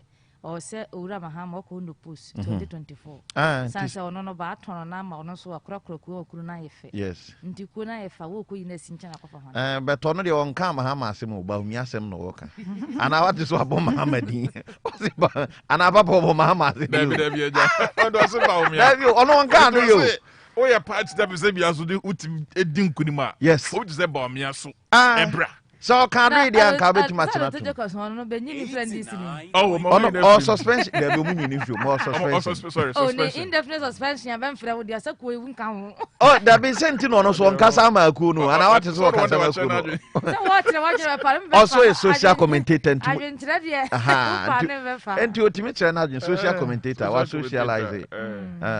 You. Ne Ghana has service in for the back, I say. Ben and Sans Antiman time will be to Kwana over the and change up a very net COVID-19 test here. We and his father Nana Santimantum. Never has so many KCCR. But in Nam Chonon in Chia, bind by being catching be said by a coronavirus test. Nti by the cocoa, all but one who saw when malaria tested. When your pregnancy tested. Nena se for na hosoria. Ne ho dia mancro for say or your COVID-19 test in a second. Ne ho be ya ma to me say honya COVID-19 test. No mutimi tested it. Other the baby be a fake. Okay. Onya papa. Bebe dru ho na beka say be ye be de no be na na akoye positive. Okay. Na akwa na asem foforo. So nye be bia na bitu akoye test. Be kan chat me mufo say ben hwe ho ye nya ba bia wo kwa santimeter mo KCCR ben be ye bibi no ne oduru soro do a wo konubuchi ben be ye ne frontier foi nti sa ko ne nan kwantimfi ba bia ma be kwadwo pimpima nkoma sika bia no koye COVID-19 test ya wo be boka nti ba ya sa no so ne ben hwe ho famfiri ho nya sa mra be so be pa achi ya da se radio link 9.1 FM so non so ba ponsi ma na duana ba ko pepepe nana ba president edema young patriotic for victory young patriot for victory rather Dominic Aini yes inciting for contempt nana ma channel pay mejo so media na mi chawo ni wetiefo etiefo jo so Aini ayo dey. Oh, okay. Onye yehwe ba se ye wo man Ghana mu na ye pese ye gidi a ye wo ye court system ni be Ghana na so na Ghana for ye nyina no ye nya rehim mapa ya judges for emunti na obeka se waye meden ya na se waye mbibi sisi ano politicians no omodi yehwammo we ba obeka we su ba obeka we omu nyina I say omo mo man Ghana intisi ya rehim e ye court ni mu so ba femu a ende na Ghana ye democracy no na ye toto na se na no na young patriots for victory ya dwen say yem person obi be gu ye court no ni mo ase so obeka the last time the press release by Emma gay boy Kevin Taylor ye keka bi kire no because on timi ntiri obi man so na sabe odin semfun enchire o man Ghana ya temu afo no na endra Dr. Dominic Ayeni enso eyeye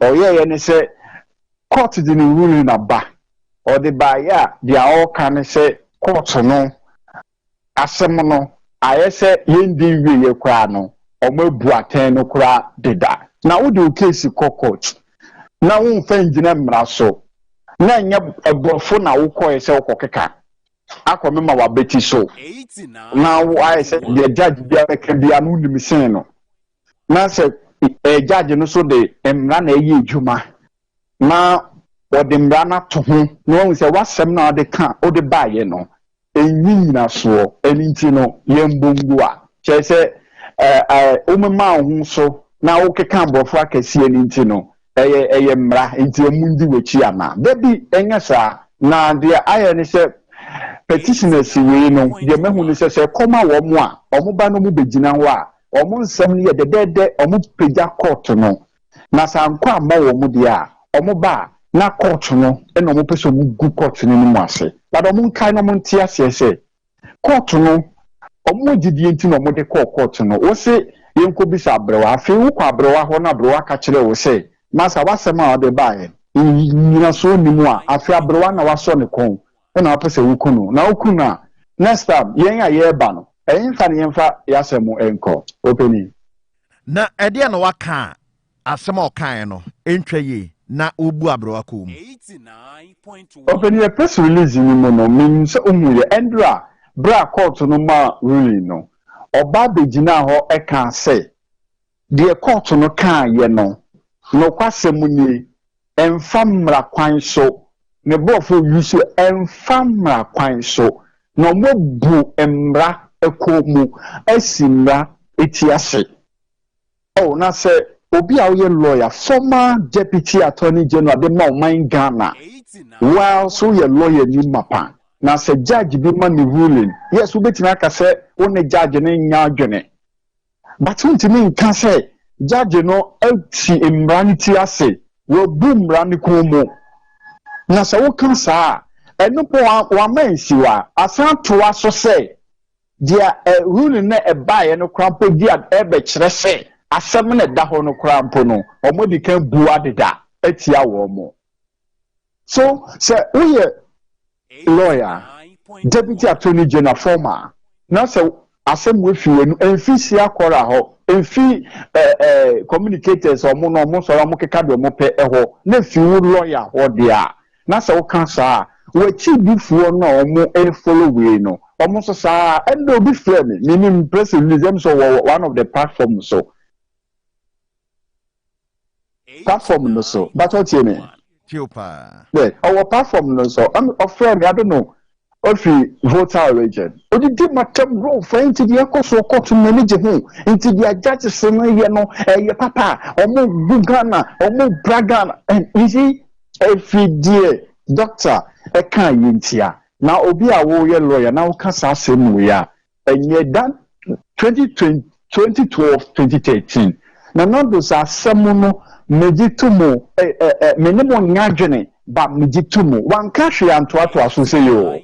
So if the ruling ba na say unji ntumu mpo a na nka say judges no esimra ni tirase na we kire say asem no omabuatia modeda.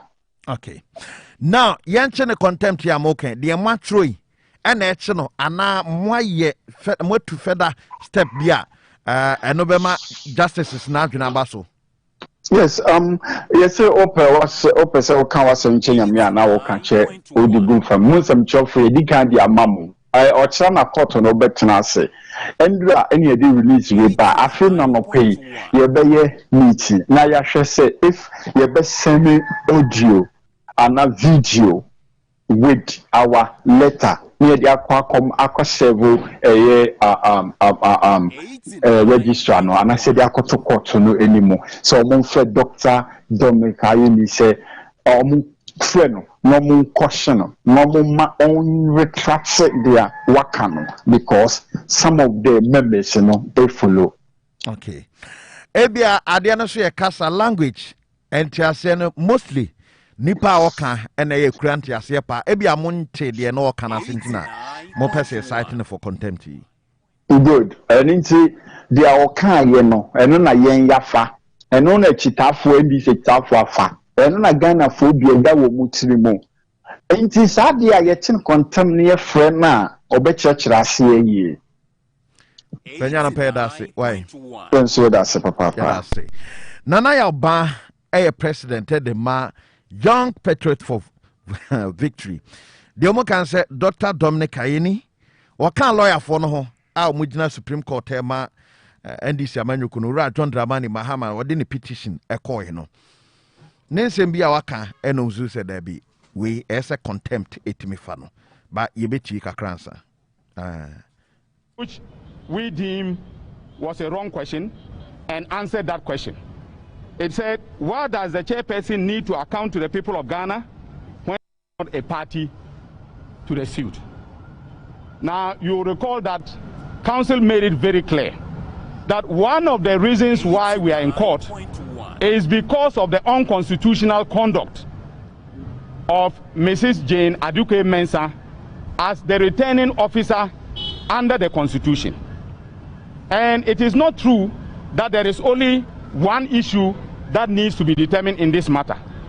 I am surprised that the Supreme Court itself, having set down 5 key issues to be determined, is now reducing, the issues to one, which is whether and the extent to which the evidence that we have led shows that no one got more than 50% of the votes, in accordance with Article 63 of the Constitution. But we had made abundantly clear in the petition that there were a number of infractions. We are contesting even the constitutionality of the declaration that was made. We are saying that she violated Article 23 of the Constitution because she's an administrative, body. We have also said her exercise of discretion was contrary to Article 296 of the Constitution. These are all germane issues under the Constitution and laws of Ghana. And to reduce the petition into a single issue petition is rather unfortunate and smacks of a predetermined agenda to rule against the petitioner in this matter. The Supreme Court was called upon this morning to exercise discretionary power, judicial discretionary power with respect to whether we should reopen our case. Now, in doing so, the court was bound by the provisions of Article 296 of the Constitution, and we think that the reasons, as I've said, that the court gave are not acceptable. They are not tenable. The reason is simply because you cannot expect that we should have made our evidence the evidence that we're going to present to the court available ex ante or before the fact, so that the court will now determine whether or not this is evidence that will help the case. In any case, the petition and other pleadings filed before the court makes it clear, and any trained lawyer will know that the pleadings show very clearly the evidence that would be led in order to be able, to prove the facts in issue. And so for the court to say that we were bound by law to make our evidence available for it to assess before allowing us to reopen our case is a legally problematic proposition. And therefore we disagree with the court.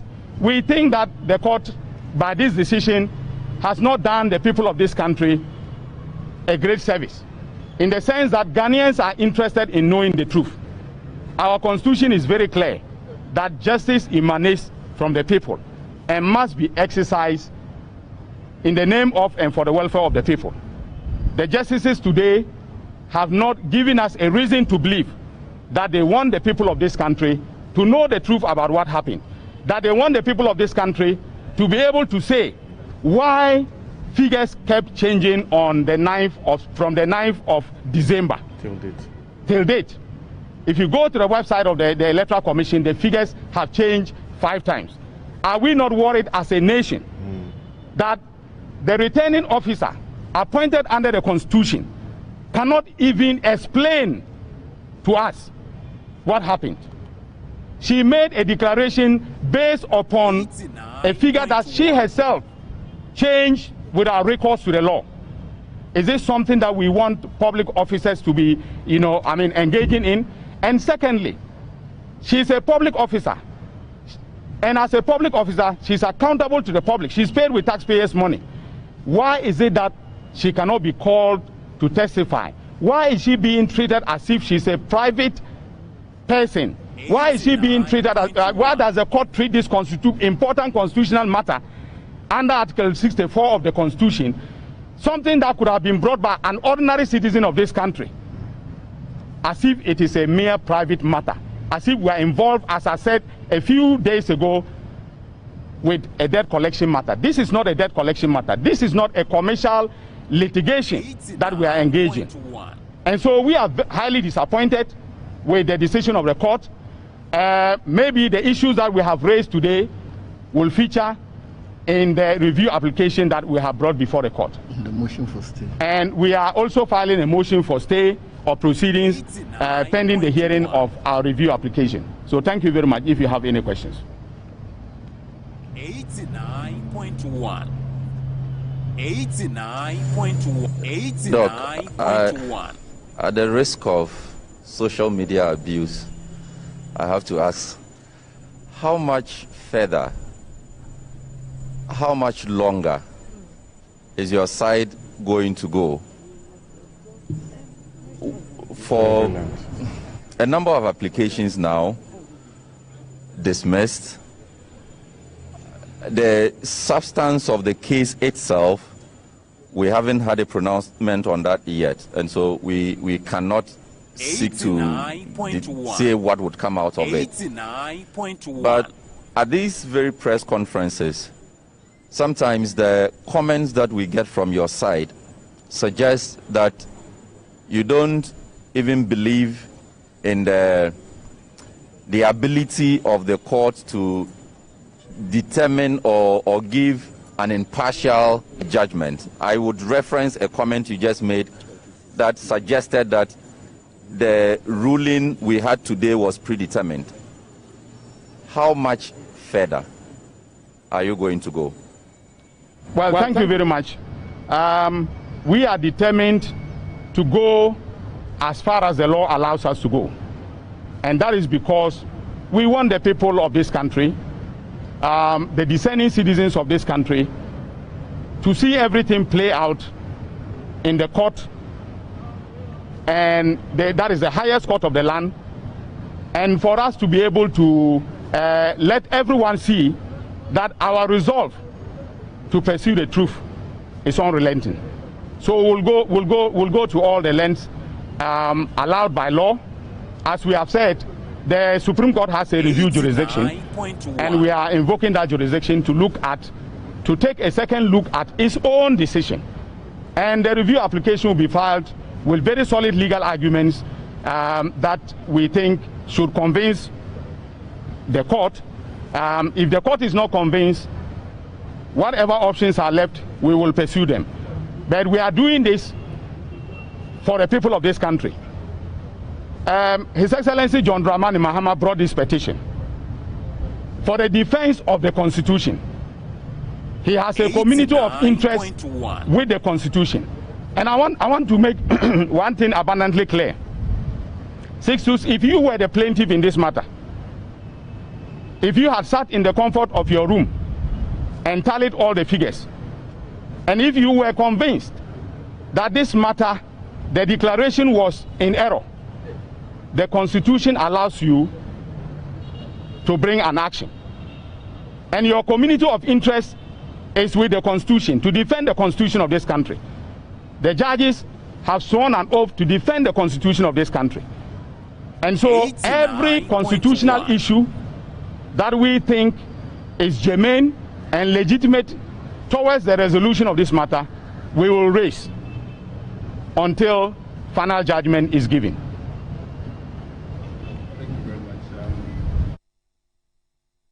89.1. 89.1. 89.1. Valid votes, thank you. And the petitioner has come to court again, also asking the court to annul the results as were declared on the 9th.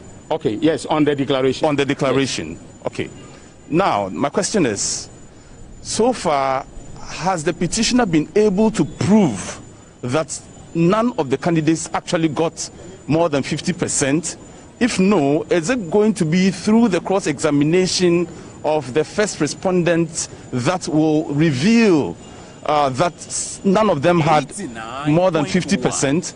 If no, then your case is dead now, is it? Well, don't prejudge the case. At the risk of being held for contempt, I would dare say that the case we have brought is very clear on the face of the petition. If you read 89.1, we have brought this matter. Now, in respect of the figures, we made it abundantly clear from the beginning that these were figures compiled by and announced by the Electoral Commission. You remember that we wanted to inspect documents. Our request was not granted. You remember that we wanted her to answer interrogatories, which are allowed under Order 22 of the High Court Civil Procedure Rules. At first they said they were not applying CI 47, and subsequently they had to rely on CI 47 to save themselves. All right. 89.1. They did not permit us to administer the interrogatories. These are all mechanisms allowed by law to elicit evidence.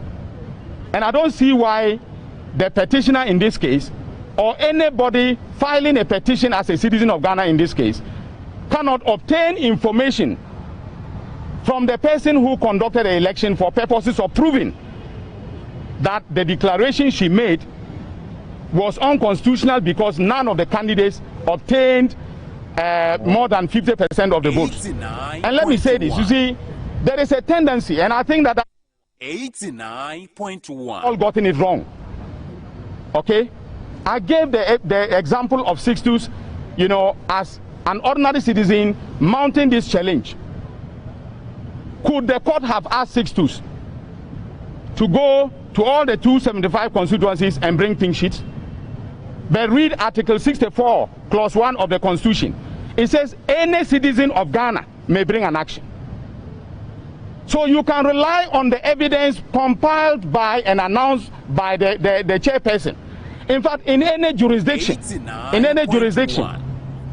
having seen situations of multiple summary sheets coming from regions, having seen situations of pardon, vote pardon, and admission of vote pardon by the respondents themselves, the court itself would have ordered an inquiry into the extent of vote pardon.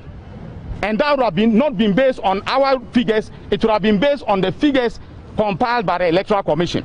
And by the way, no party that goes into an election produces figures.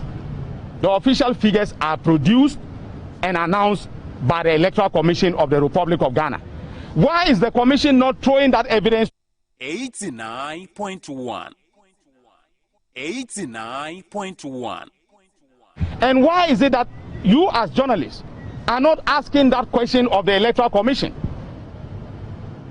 You know, the notion that just because the principle of law is that, you know, he who alleges must prove, then it means that because the petitioner has come to court, he must produce the evidence by himself. Cross-examination is one way by which you can prove that burden.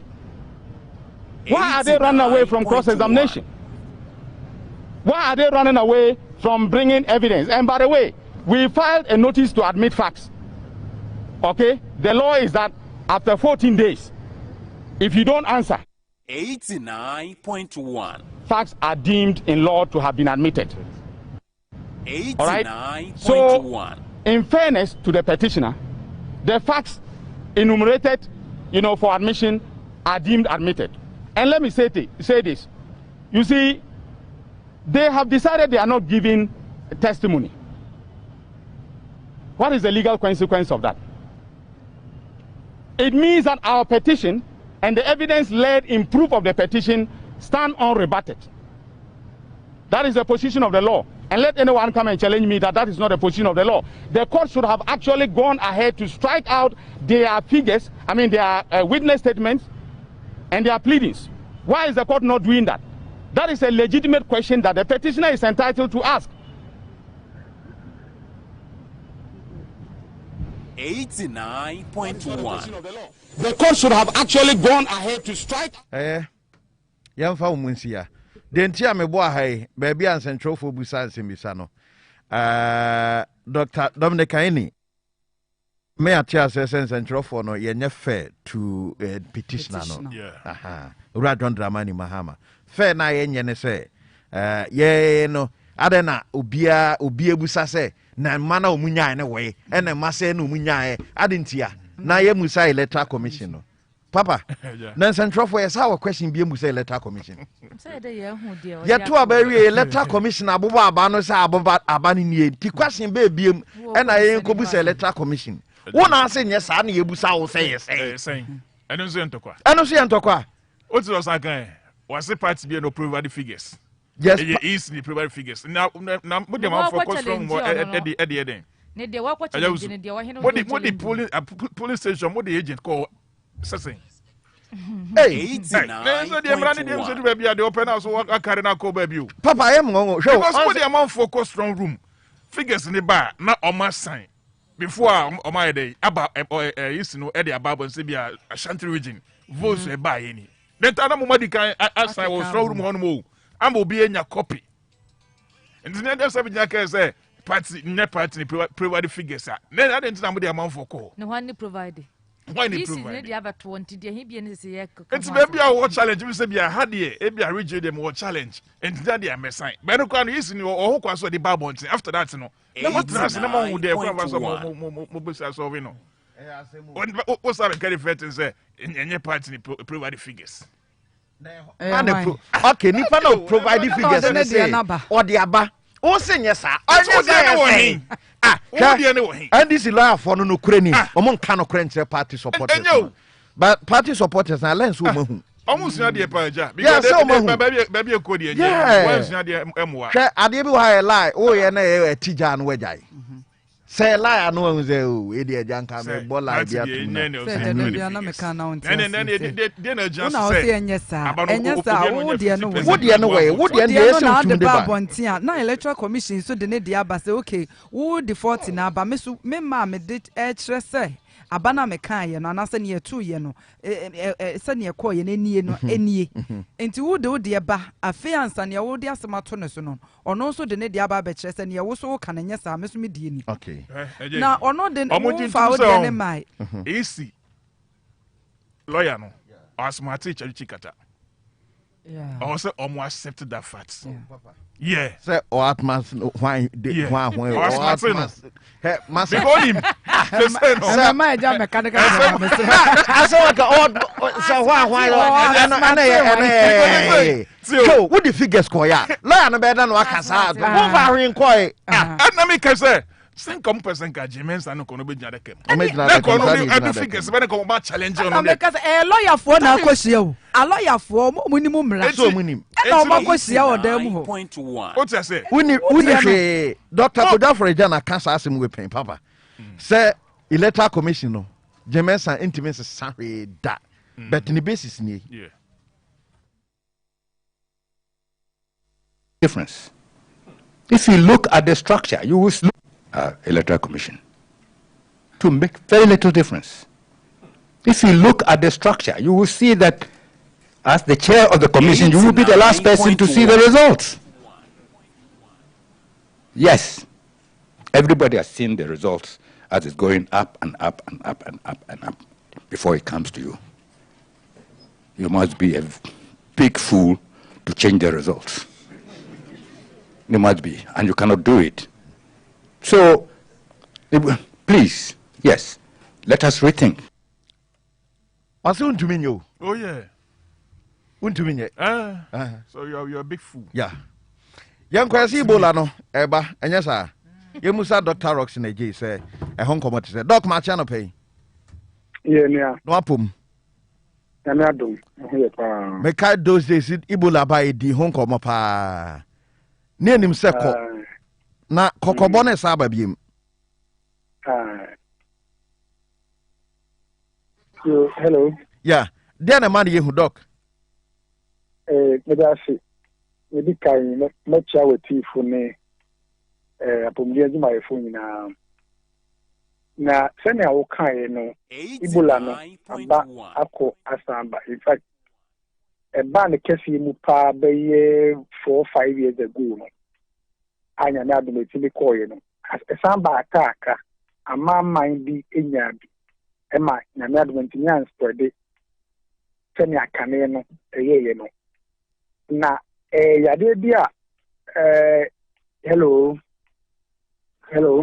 doc ya also pa yade bia sami anesu ene ne bantie no to say bia the whole world ye be vaccinate na source ne so ye moamoa ya we no mu se bat ni ade no ye betu ya na si afi omumu no e be din se e be ka se wi ase no ye tu Ebola so me say the bia ne fat na say the source no e mo but na bat no so be ontimi nkomu nyan free ase intermittently no ye betumi anya e ya de be ba na so sene e be kra afa no e na ye betumi aso ano se bia nipa ye vaccination na say the measures go ho ne ye na di so a entimi spread kese na ni abai ene ye hunu no e gini na asha asiefi so far the at the no na enipa nson ena yade no achiom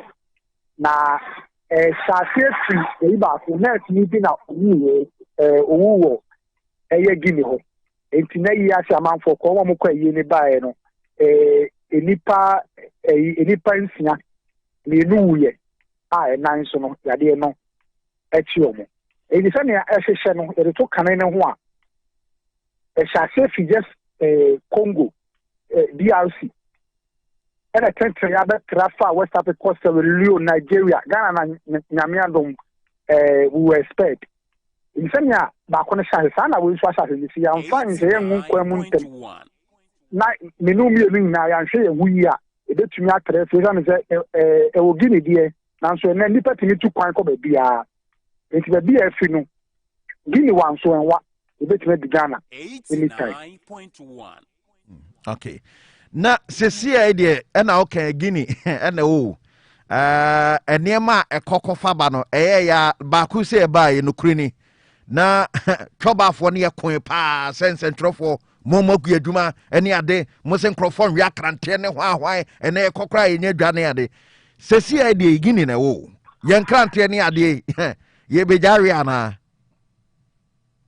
unse asa se figini no Ebola general measures na wo ne say e ma ye nchachi ahun se na kanene ye no ye avoid contact with ubia oyare ne body fluid so na no nsuo ne humoja ye kwa ye se ma nchachi afunu dware ne ade na ewremu na me say the source of Ebola no emwa ani obone ka zoonosis enti se basia ye ntimi se Ghana nkante na bi o ma na bi nim ye si ahodaso ne bema enti no se yade ni free bat mu etimi so konkante mu ko otwe mu ni ade no Ghana bat ni otwe na wa ha ne se ye ho mo pame ye enti ye be ka se ye ntwe ho fi sa de me se yade na yi ni ti no munnim senia ebe ko se mo we bat ne nremu emo ne bi timi travel over a long distance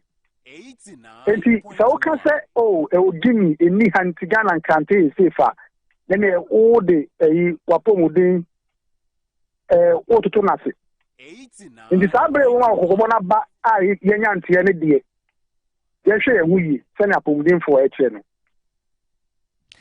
na wana frigi ni ba no se omo ne nkom hu ana omo hu na so semia meka no e bi pa wonim se ye mo wura me bi ti omo back luckily obi enko contact your ma population ni mu ye na aka se gi na ye se no ye hu unze ade no sebe abo primary ubetin na da demo a mfie bebra wo hunu no enti other countries be a young thing kind and be a BC or is not been detected. If you be a Ghana, quite pan a few hands, yes. And very, very situation I woman. But Guinea and young one in area all at risk. All countries within the South Africa, within the African, at risk. In fact, the entire risk, the entire world is at risk because of travel. Because say me Ghana there na me Guinea there na say me bia me tu kwa UK na bia virus we do me mu en show ye na me ko do na say ya renda ne ho dia e bia UK for no e bia na wo ma dwena ma so ntem ka say bia o ya de ne ye far from us but na me no metini afa free Guinea na say Ghana e dia ko duru enti e no ne risk wo mu say bibi say ba amanyina WHO boy kokoko e fa akonya bia your friend IHR so international health regulation. Tie ina tia no bia hwada ne ho so. Na say ye di gu ho. Ya sha se ama ye ni ada ho.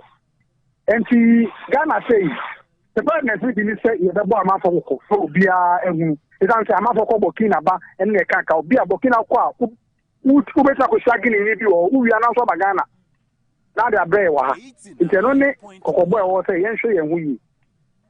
na se kan se de ba ye de no magu akwan so ye de no matoto sa safety measures eno a na ye se de gu akwan so sesi ye nya alert yi eye no na in fact se pono on se COVID-19 no ama ayese kokobo mi wo dada ahye bi wo dada ina ne se o hwe kwan a Ebola tretre a COVID no ene ne ye pekaka just a COVID no so no etimi fa enfremem me kanisa okay by Ebola no nyamencha de no de eya na eye contact me bi obi woni me de ahyiamu me nka se ahyiamu se enemu ba woni me de mpunimpu se watia me kwan bia so woni me di manunsuo Ebola wo makon fan spread close contact no nye droplet and I say bia I mean airborne. Yeah. So whichever way me hu nsuo manu se manu ntasuo se me hu moja ebetimi akọ no.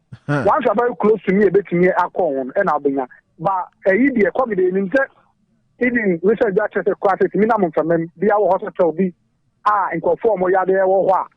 Ya na yade no particles e wo famem no e higher train general population no. Enti bia ko me san fema na ubetimi enye. Okay. Can't continue say yen share mask ni fa nante. That's right. But Ebola ne de na me argument sa enti na on team wo say ya say yen ti yen humu no aye na yenim e ma yen pie basa e ma yen kopa tini ade o man pen de ku kwam ye bi so a Ebola ne be yira. Nansa yentimi yentimi pejani wana say edipo ensi ogana. Okay. Na yonzo say sanya we mu covid enya ba da ama ne ma eko wi ase no. Yisu say wo hwa ana say ye se be takra mu a e bia we me entimi interesa ne meje say wo no. Ba so no we can be complacent. Okay. Yate.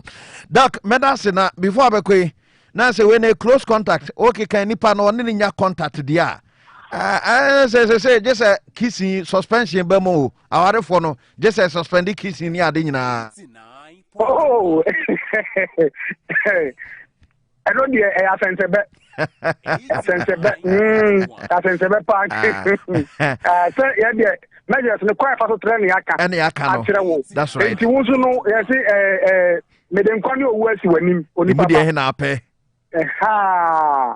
enti ni ape no afa ifan kan wo say apapa no so ba ne se me nso no me wo yade ibi me wo Ebola ni bi me mpa me da so me ntuma be kata me ho ebetimi kwa ya betimi akemu a wo so eche kwa wo de be kata ho a ebia ebetimi akon enti any means bia me hu nso be kwa ade bi ho ebetimi ba se makotena table bi ho me wo yibi me Ebola yibi ebia na mliga ka mo da ka fim be ba ebia so table ne so me ko onso wa betena ho en get contact with it ebetimi ayo enti kwa e fa so me na me ka by contact by whichever means over contact ni pa no nso na no bibi no betumi nya nti se di sam in say go order da efa covid ho dia and em you say you betumi as to ya no kwa enti me ya simbia. That's right. Don't cannot pay that sepa why yo me da mo yeah that's it papa ya de na twetwe nkomo ye Dr. Michael Roxana J Deputy Savannah Regional Health Director no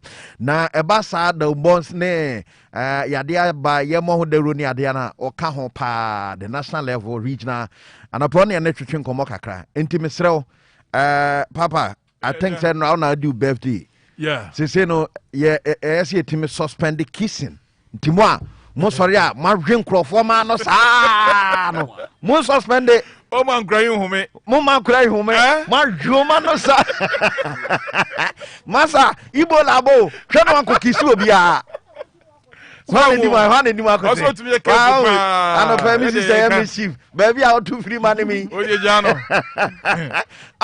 ma hwe nkrofo no saa ma no sem se da bia nkrofo ya no hwem ko ka so na me de ye wo ma no ye ko e bi ti wi ara fu aka na no we say was so da bi o na me ye bi na ma no ekopim o de WUSU so fe nkrofo ano Ebola na aba no ano payment kofo obi ano enya no fie we direct contact say can say ka ho bi e ka ho bi enya ni obi ankodai ene obi aye dey aka send them do aka o te so ka na ase ano fie na de kwan da bi am say we are simple question ano fie no e de kwan enko ba bia me se o fe nkrofo ano agyan na no no Ebola na aba no sam so mafutuo no no you ya I was so cool to actually so okay I am say on na lie me afa me oben afia se ka kissing kwa nka onya Ebola afia no why ka show ompe afia so ompe David afia so onye bi David on open direct contact what we say aja uswan so obi nam dwama wa so ne yonko anu a wo fise ya wa na fi obi eye damu no so ya kisi ya enya na funu bia ogbo na no da bia wa kroma de enye bi sa o fa chokon na asem mo fia no o ka peg o ti ase peg afia meboa Bible find no ka peg say ya mo peg asem fia no enya den say enya de e kana fatu ase on kwa soli timi sraw ano pay paper kissing free where no so yesre mo o menu no ayehu paper kissing free so why Ebola na aba no srempa wa ndwene ho dia na yewe ya person bia ba no pay so dem si ya nkwa akọ ria grantini Korea. Overkwa Korea Krantes. Omunkasa Krante o Ebola. Nyankopon fa ne krensi. Anabo baka kufia me yaw. Na Ebola ba ye ni abri boy Ebola and the ba no se hwe. Me ka kire mo akrante bie ne ho watwa gini nsuo na cross aba Ghana. Ontimi ma. Oh but emo no bia on territory. Said ni pa ya live no. Sa no musu live. Into on a territory. Oh yeah sure. I mean. Yeah. Senya bibi ne be si to chase it out of the territory. E hwa no. This a BBSC and obey Johnny a free ho. Yes, I said, yeah, wo techiman, a bit Kumase, even techim a bit to Yase, a bit Sana one there be Sano Mosote. Yeah, Bompa say, aha. San even no mampu, baby, or moten swahia, sanity, Sahanoti, Omunim sa high, Umfans high, Omodie. No bet my exactly no copy baby. Now apart from that, no said yeah, fun as a honey or the answer the son almost for Modiano. And the no couldn't it Indian poem of Korea. Korea. Yeah, Timomi in Nemo. They met my SC and a kissing it, they mean to me. And a dear better part. Now say, Obisu will be a sin fifre so kahun. Now I know Obi Kodana and fifre Timo. Oh no, be uncle die. Okote nasem. Yes, in fifre. Ohun fifre. Onipa no won ebi won so na fifre ti na. Mente so obi din fifre, obenom fifre mente bi da. O na se betimi awura wo skin no mo. Engra ba bia. Enka ho. Mo de ma mo ho ba na. Sorry, I dware 10 times. 3 times a day. Here dware 10 times. Why? Emu da ho pa. Yeah. Yes, my yanto so ya. To aso ho. Yen hwe da obokrata ahodo na abedwa so ne. Se na ye kone ye wo aye o. NDC lawyer for no so. Oh my son. Say omon ka no krenkyere supporters no. Say lie bi. No munya say game ba kwa abato ekowie. Ye towie na mote manu gun central for so. Na mudi atem say kire mo be pache wo. Say mo ye mfa nche mo. Na mudi atem ye be pache wo sa akofa ba biem. So be able baba. No na about we ye election case no. Election case no so the same thing we say central for nya fair. Fair na ye say ye musa electoral commission say question. Electoral commission o meyi na no. Ye ni busa because electoral commission say oboba aba na ma onya nie. E na o say nya sa. Na ye busa say wo say nya sa de a e we. Fa de na ma ye no anu no. Ne fan compare. So yasem. Sa na ye kan timam nka say central ni bia ntimi dane aba. On say da bia da na me ka che say Centroni bien to me mubaba. And a centroni bien who bet me at any figures. Figure. Dr. Forina can want it. Was we electoral commission chairperson. A Jimmy Sam pass or because we change figures. Also, won't to me. What to Betsy? I am there be or 21 to me. To me now to me say. A man of Campbell and this in MPP. Obia will be. And I'm making what to Betsy. And on no electoral commission chairperson yet the last person. I'll be who resource. Yeah. And Tidiana a Jemensa Betimasano. Say we abam na ya papa anka 2016 Kanana Akufo-Addo ntimi nye president. Be ntimi nwie mane nye. That's all. Enti sade na mo ton to mo support stream and central for mo ye bias and central for abana ye to no mo abobo ama Akufo-Addo. Just o kase ya sebe. Na o ya mo adwenu mai ha. Menye sa. Because abana central ni no on timi nkeka abana eni ho no. Na okay central for nkwaye ye police station bia omo na ye resource no omo ho agent for na NTS remo 2020 aba NDC marry munyintum letter commission timi nwi abam marry owia next time no ababiem. That's right. Sana no songo kan sa de ndie se de asi ahye number 1 no number 2 number 3 se sa so ne ko timunya na ya so de obia ne ho betuma wi abam centro ni bia ne ho o pentimi sisa no NDC abano mohwe 500,000 edoso munya adwuma next time na mon bridge the gap 2024. That's it. No more about the memem. Na munya say mu play with the minds of my supporters. Enye kra say mo yesa ebe ha me pa mo supporters no mama fo madwene eni agro the assembly see no sa pepepe sanity. Oh, Charlie, I didn't dare inquire my next time. No more tears. Giddy pa. Say first, 1 million. and at Tiaba 500,000. 1 million. And Mario no, Mabridge Gab no. So fun pepe over 1 million, number 500,000. Now say about pepe no. I know. I know some exactly. Now munya the attacks on the media.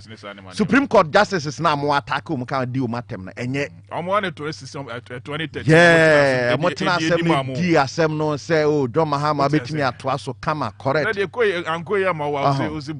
No crane me cry me a judge now de assemble and I'll say uni figures and come to us not to akone. Say uni figure na me fa de na nkasa. Uni bi na den so be. Then who said yes one vote. Oh, assembly ho asebe predu asebe taflate. O kan tasu mu. Sa abato na nyesa figures no e obi anya. Unya say. O se minya say. E den na wo so. O so ya ka be sise mire. Untimi fama. Figures munya say. O de ukọ NDC website a. E bia to aba no NDC 50,000 and MPP 2,000. No matter what they go. My website was really hot. Electoral Commission they ato no website. 2016 you to about MPP omo e kama omunya. Electoral Commission ma fa mo de ama. 2020 the same thing. Mo fa figure bi ama. Ye kan na mo ne ye konsa no so ani hwe ne. We are no masa ba be pacho. O pacho say. O pacho we are no masa ba didi atem. Supreme Court justice in the mo didi o matem ambeda mo. Me katre mo. Mudu o matter mo bedam timunyai marry next time momra ye simple why as me say me nua mu nyina and this MPP for no sentina me hu so mu nyina akronfo no e to aba no ma wiem saba no mu na wiem electoral commission no wi abam electoral commission on okay minor enkwala no mo register no electoral commission e register mo mo na mo do mo ko ma vote pardon ye nua bi ngum electoral commission on your vote pardon a MPP ni NDC enti mumia no mo ya kronfo number 1 ba krono no to da bia na ba kwa bo mia ni nua den na de machine na de machine o sa kwa na wia me ba on say o wi also untimi kan ka o wi abi I say e ko wi obi anka no no say de otimi enu se nbotum no ye bedru fie no obi at 10 sa nipa na ye dufuru pe enti unim wakra ma chama mo utu no nkan fa fight ne ma ba de okote 10 anka ura ni duro no nsa na nka na yapro na momumie no na mutwa mu sisi a enti de obe greedy enough no na ne de ekosoro ti munya we primaries mu wia mu primaries mu da bia mu wia mu wie no masa aba na mo ye we na mo ne ekosa ade 828 papa ye do hene I'm say ye hwen that's right NDC supporters electoral commission tin wia ba mu da mon kan che mo panifo nsem ahwe se mpanifo yan fa na o matoto akwan so mu ba 2024 na mo ye adwuma ya Ghana for beto aba e de amamo kama mamu ni di obi atem campaign na mo ya mo di nkrofo atem na mamu hu ye hi nkrofo nto aba mamo e kwan bi so meni ni panatem upe ni pana vote na di na tem wi a onto mawo enen father amfo grassroots politics father amfo sa mo ye bibia abo mo no nanya politics a okoche chama UNESCO anu odinatem say enya politics a okoche chama nasiru anu odinatem say politics tantanti ukochi atoma anu odinatem say ese ko kasem ne chire nipa na ofa no ato ama eduru ha hu mobo obi apeso obi hu mobo to abama na odi dinatem sa wo ye mobo what be da Ajawawi paper ba me enko Republic Press the Bokrata ne kitamie koku ayido oda hase no was NDC wo a wo so ye be ma no de yini free mu opa akacha ze watwa ne din free book num ka be hu wase nyame mpangu se na mo no koku so na NDC ejabeto ma na se democracy be sei no wote wo mo won se wase bo a wo ye be ma wa NDC mu no wo de opa atwa ne din free NDC mu na ka mo be hu ne NDC be ye Wabema ejato NDC mu Republic Press ene dia ba koku wa hase nti ukope bi kenkanya obehu wo mo mto ntosu ana no mso mko strike minim ne atu omofo sesi omo so omasen aba tintosi bebu so ewo dwam mampanyin dada mahama petitioner no enra wo mo bo mo nsem to gu yese supina odien yo da bi judge for nchese nsem o mo kire mu ne ne o mo keka no sabio entimi ma ho kwan se yebe mo masen bie wo mo case na no achi na chachu ne yebe san a file different cases wo mo di mienu ba ko ye stay off mo nyina hwa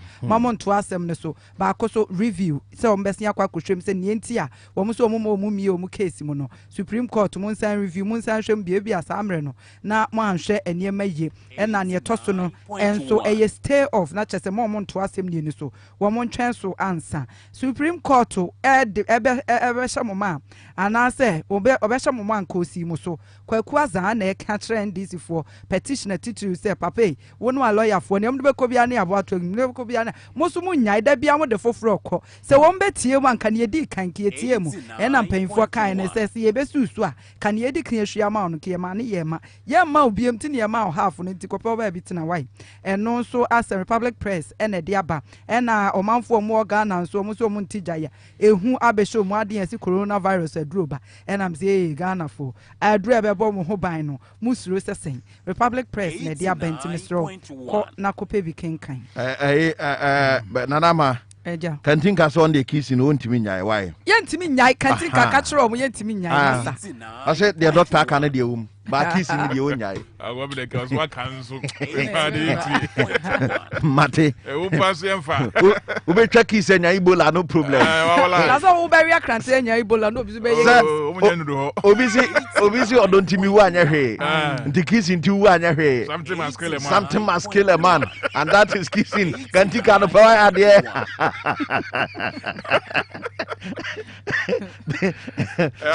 oh yeah be man kuku edu totu na jo otono na boso nti oso nde obenya kisi right no matter what yeah to us on Naje to us on say the Delhi statesman double cut and to us na area mo akwata da ha on a minister descended for roads and highways and no copy more appointment committee no enim no be say Ghana you tobu to ahodo no say sikano muchane e wo fam kakra no so no aka se wo hu na se o mma ne kwane so sanso be o sanso be minister for roads and highways ya de a abontrim po se obeboa na sanso totum no so wi asa man se nyem se Ghana ne tobutu no yi ni wo fam pa tobutu be ya se sikano jeji no ho no o se e wo fam is there one city o se baby ko 50 pesos indeed o se wo fam to ba o se do se nke ya $1 na so $1 say 6 cedis on o say no the standard $1 and na dey extra so do tobu to utia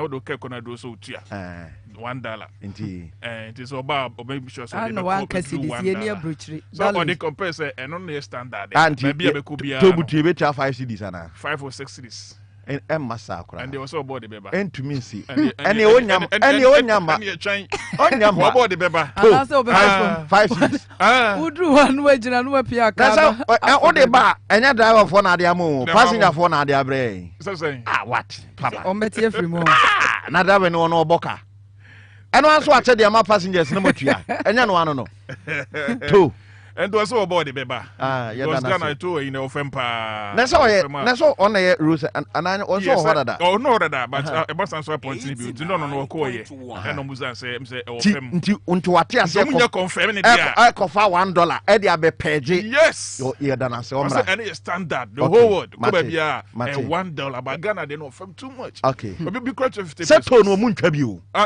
so muntwa bi onoduru apepem no twam ye ne pepem with the baba wakana sa kwa ontumi on try kra onye lie I want to be obetumi to e ba be tuto mu 6 Ghana cedis on try ogro ho kra minister no wonya ni 89 na ni abreu ontumi to de watumu wa Ghana 1 cedi no ya wi o there be 1 cedi motu ya cha den se ye tuache 2 cedis ye yate ye de motuma ye be chama passengers na tua yo sana ebeto no to de on confan ko $1 no sa fe de ohun se dollar no se ne ho odin che ne sidi no akọ comparison wo kan ka se dollar no ye sei akọta vetin ba beto de roto mu bra e betua yo ye to so me kra me di kan tua me de nyina to ye de so ye Delhi state mamuna Dr. Dominic Aini e wa ha ono ye Mampeda da Jo Mahama legal team no ka ho bi na ɔde nsɛm to Jakarta kyɛm sɛ adeɛ a attack at the coast Supreme Court judge for so na nya deɛ sɛ bɛbɛboa koraa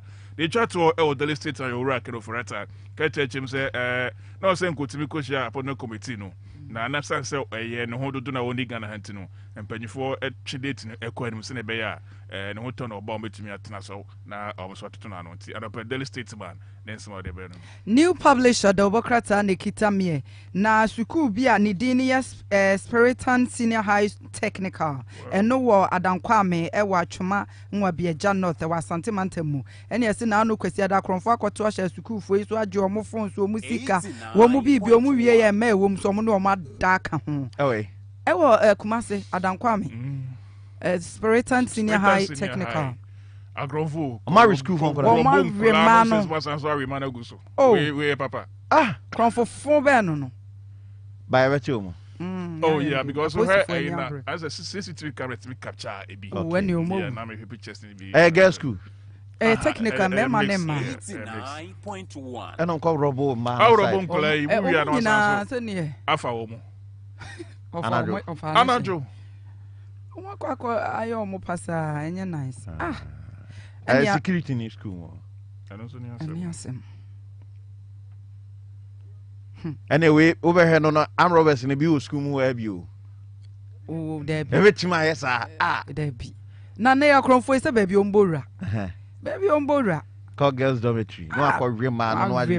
Na a dormitory wo call ade na wo korea. Minim school. Gari ne we na. Na my na nya nom so omanya phone si. Omo the phone se na. Omo pem kola na ne no mad. Ada. Because me nim adwen wo. Omo call for robbery. O call robbery. Senior school na call for robbery. Omo call for robbery. Omo pem kola no mad. Kola no mo call person mo wi omo. Yeah, mo we kola ni. 9.1. Eh asem. I say robbery no omo he omo ko. Ene mama Jemensa so da ha se ya yesi ene I swear. Oh, was swerve chachu and run in some no. I'm Ruby who has some okay. Yes, a Omako Tetima Methodist Junior High School. I pay hey, I call Robo Passa and none pay. Could you repamate? Hello, could you? Hello, Aja. I find out. I'll pay me what Methodist Primary. Oh, the Tima Kruja. Then I see you. 89. No, what she and a comedian, if you frame say incident a Methodist Primary, I say, I confirm that school. No, now we better and headmistress says a idea a possible has last year March. I confirm for about school ever attack Methodist Primary B, and I know Omar attack Methodist Primary A. Now, mobile and unfortunately, not what's one around. What man I say, I dare ya bet you.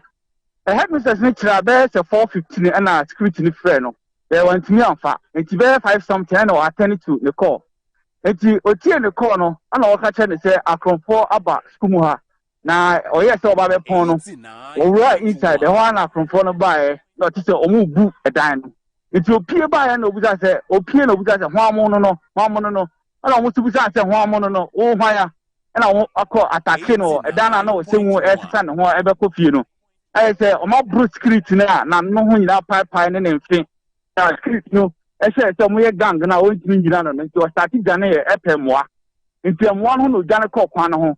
If it's my phone be and almost to buy some baba head, yeah, cotton. So now I'm conformed with one more a good dana, but the pizza more boo a dino. Yeah, other padlock cry, I'm attempting to on the channel several times.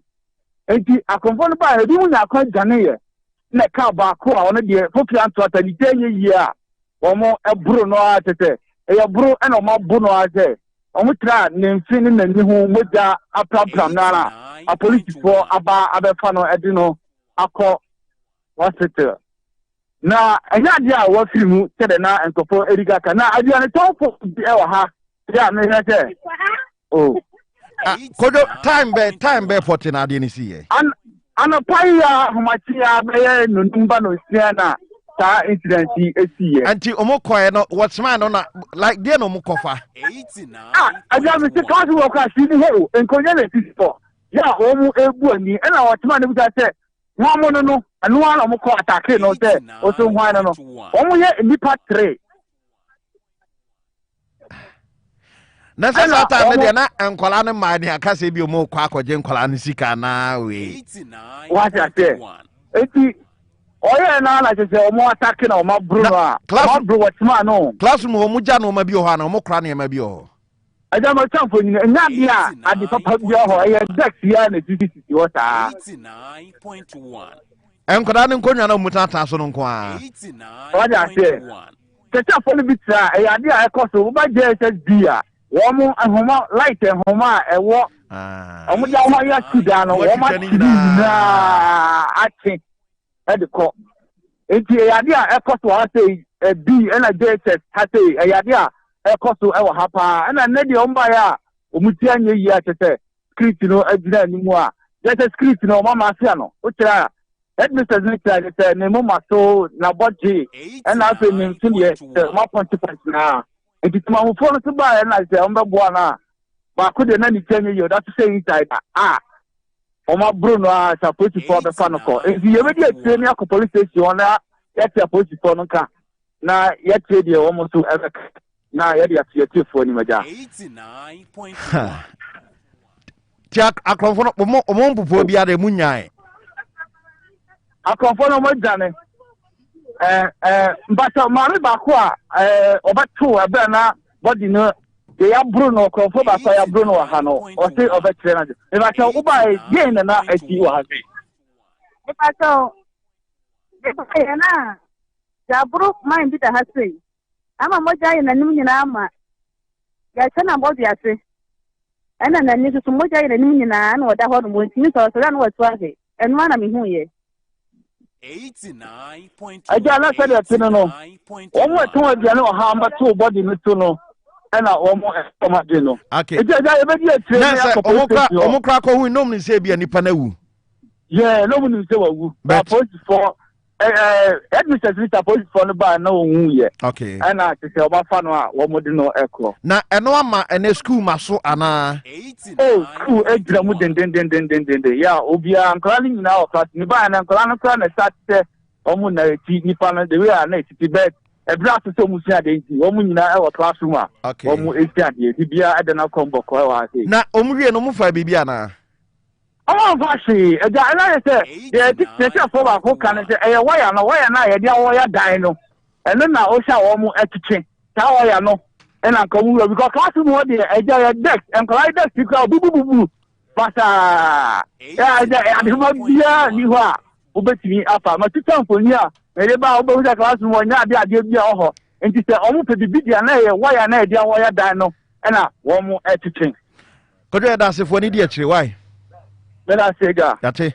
Kojo mrepa yemfa ne sia na we na msi ni se anope ya Techiman Method Junior High School hono akronfo ko ho we mu koya enim se nkonwa na omu ko wie se de yo cable now I don't know say bia omo eye computer lab o de amini because normally na omo ko wie computers near you know okay school mu hono yeah omo tell we and minim say bia omo computer lab o de omo wi pa say school na ho de ade aduru na ko pe ko na boy school na ko bokro school fo nkonwa ekrasi abubu we o de be koyi o de koyi aba ebi su kro no nyefe ebi kro no nyefe kra are kro no yakobo kro no we efe ono de kota tramo ajawusu kro no we efe ebi no mu wi sika kese ma ono no ode bibi no na ode nkonwa ene lighting homa na nti no ene lighting homa na sense wo fi a eto ya no ho e ahwene especially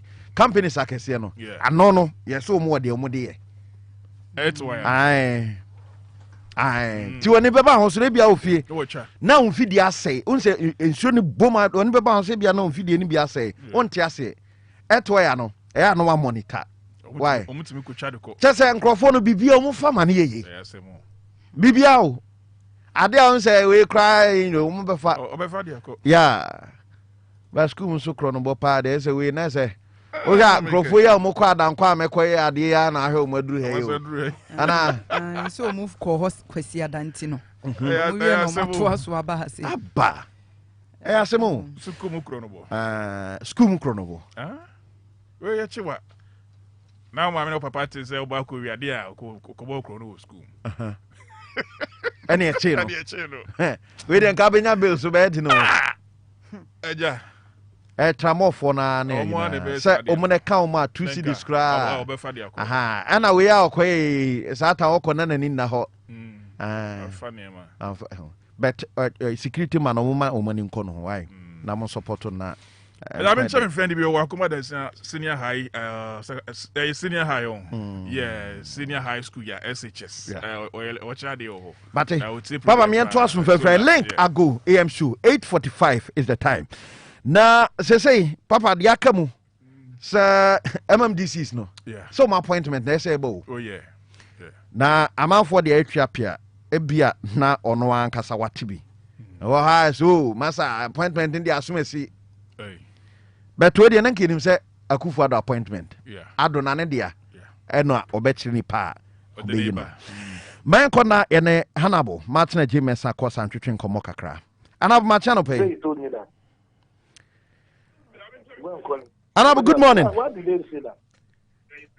When is it? Mon check ahoma why ha na yene ne nto aso mfemfra 8:46 a link AGOO AMSU no so ama paper ben na nekra publisher ena na ekita me publisher ne yanko publisher enkra yakwa ewie o ma se repu o makan na mampanyin dada mahama nso publisher tre se ono no nani abre 2024 hwa na nani tre se de be ya obetimi enya NDC animadie no abere ne sa so na National Lottery Authority nso achechense mu se Alpha Lotto hoyi Alpha Lotto ahu se ye ka Alpha Lotto asema de be chen to manfo mo mu nsemu enura kra National Lottery Authority for the ba se GTV for munya se mo so bo Alpha Lotto mano na omo nka National Lottery for no ho wo mo de ne star 959 hash eno na National Lottery for the djuma nti omo chechere Alpha Lotto wo mo gina bie emu wo publisher mu se obi ankope bi no nkenkan na me for the informer double cat and to us na the informer na ka say covenant said that me I invested 64th independence anniversary nti afrinya de ebedi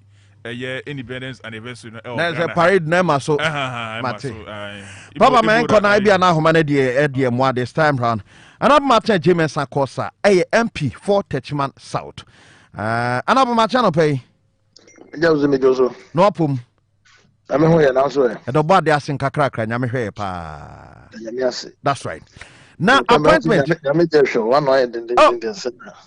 anopa we no nsensuo ne toma fom ye mresa ya na e ho den cha awia no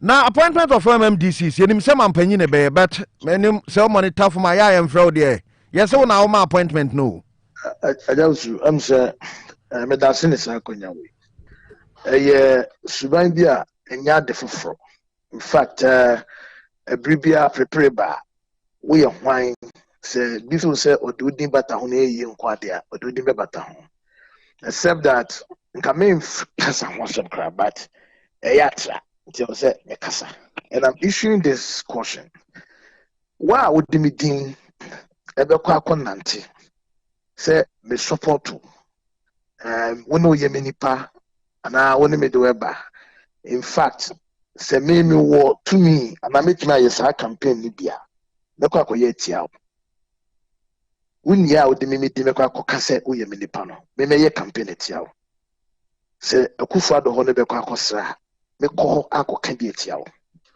izan se mimi hia madamfo mi hia minua mimi hia medofo so be MC se me pese me sum techiman se MP ne yi ejina mi hia me yonko ma ne metina ho me pebi de betumi aka nokre a kire me enya o se enye achia o se achia se amana da ha obetumi ma hu se amana da ha the moment a wo be ye se opede wo ye comfortable with why we kra untumi nyi adwuma in that instance me interested in the bay MC teachman menim se nipa be nwotwe se nson ne baba me ho bia ba me pe me la yo mate Sade bako techimen paying for the dona home. Bako kamasem. It's now up to them to go and face it with the president. And now whosoever obey say ben konkoyesa jumedino. But so one kwanko dietris are now the main meeting now. Other elections I appointed by Kwamope, Nipa Bay no, being a Martin de Beba. A day answer. Nipa bɛyɛ num ɛpɛ MC. Ebia me tanachi. Baako pɛ so so betimi di MC ma na yɛ. And it is not fair. And you're right. It creates unnecessary tension in the party every now and then. Hey, say we phone no friend Biafra or the oka. I don't know if okay. Me actually. Me need to know my penny so my Chinese say for some say na for bente. In any case, I think we ask us your grant them. Appointment of MMDC starts somewhere April, May. And that was a young baby. So what is this rush everywhere for it? Party nankasa nyamfa ayi myself. You invite people to apply. And now person will bear point to offer yourself. That communication hasn't come. And what is this scramble for every space? I think they're not fair. Maybe at this point, I abroso. And I think I must speak to everybody. Say, me interested. Party ma be kono be nyina MPP for. Bia dia AGYA. It is a party ni kan ho abom na by deciding on what they want. Yeah, they anyhow. But until then, nyame ni be yensi amabi. And I have decided, my decided plan say, me fa me ho nwram. And I want people to respect that. I have never gone into it. I won't go into it. Me interested in your baby MC. Say MP adwuma da ha. MC de da ha. Ehia say be ye namfo ana be ye nipa ba concert ma ye adwuma. But mostly now can ya na nim say fa party nsem na process ho vet ni ade and edi ade sa process na enkoso this time round. I feel so bit matter na ba bia yi. I don't say because na time no so ye. The time hasn't come. Elsewhere, baby, you know, but me chances okay. Young kind mom near Dear Usumesi and now painting, send him you know, me and sa back one, whatever be the case. And a party no near Sanshano. Then young me, the mayor Sanshano. Me mean to be imposed will be fancy biaso. Say, a billion do not say PPC MCA. President elect party. Na party de communicate about bonting. People who say criteria and answer nema will be here. One now carry on say, Say nema win.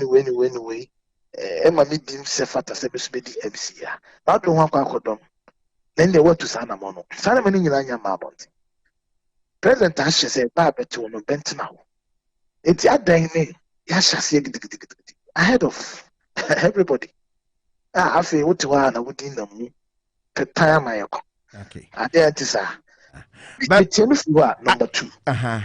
Number two. Exam a prepare Council of State and some. And also Abibre. Na young Fankoha, young Famraha, young Kikan Emwa. So far, 16 regions of Ghana, 15 up to Baberi. Akoka only Bono East. Bono East, Nipa said, do a beach. It is a BF, but so far, and yet the Chima and Kwaniako. The Chima is also Nipa Munia be free the Chima. Penny 4 to 1 among 8 young Como, Sibasham a year at year. I think that as party members, your respect is ideal. Now, Yanya is a man called Kaja who wants him, and a man called Council who wants a man. Be on a party that you as a medium. It does not help the air. In paying for but to be once you are, be to 1 among. Now is a word you say a word for this work, and paying for the Chimana, Benson Benka. It's not only because I'm on 2 course. Nice out to animal. So, please, I'm paying for the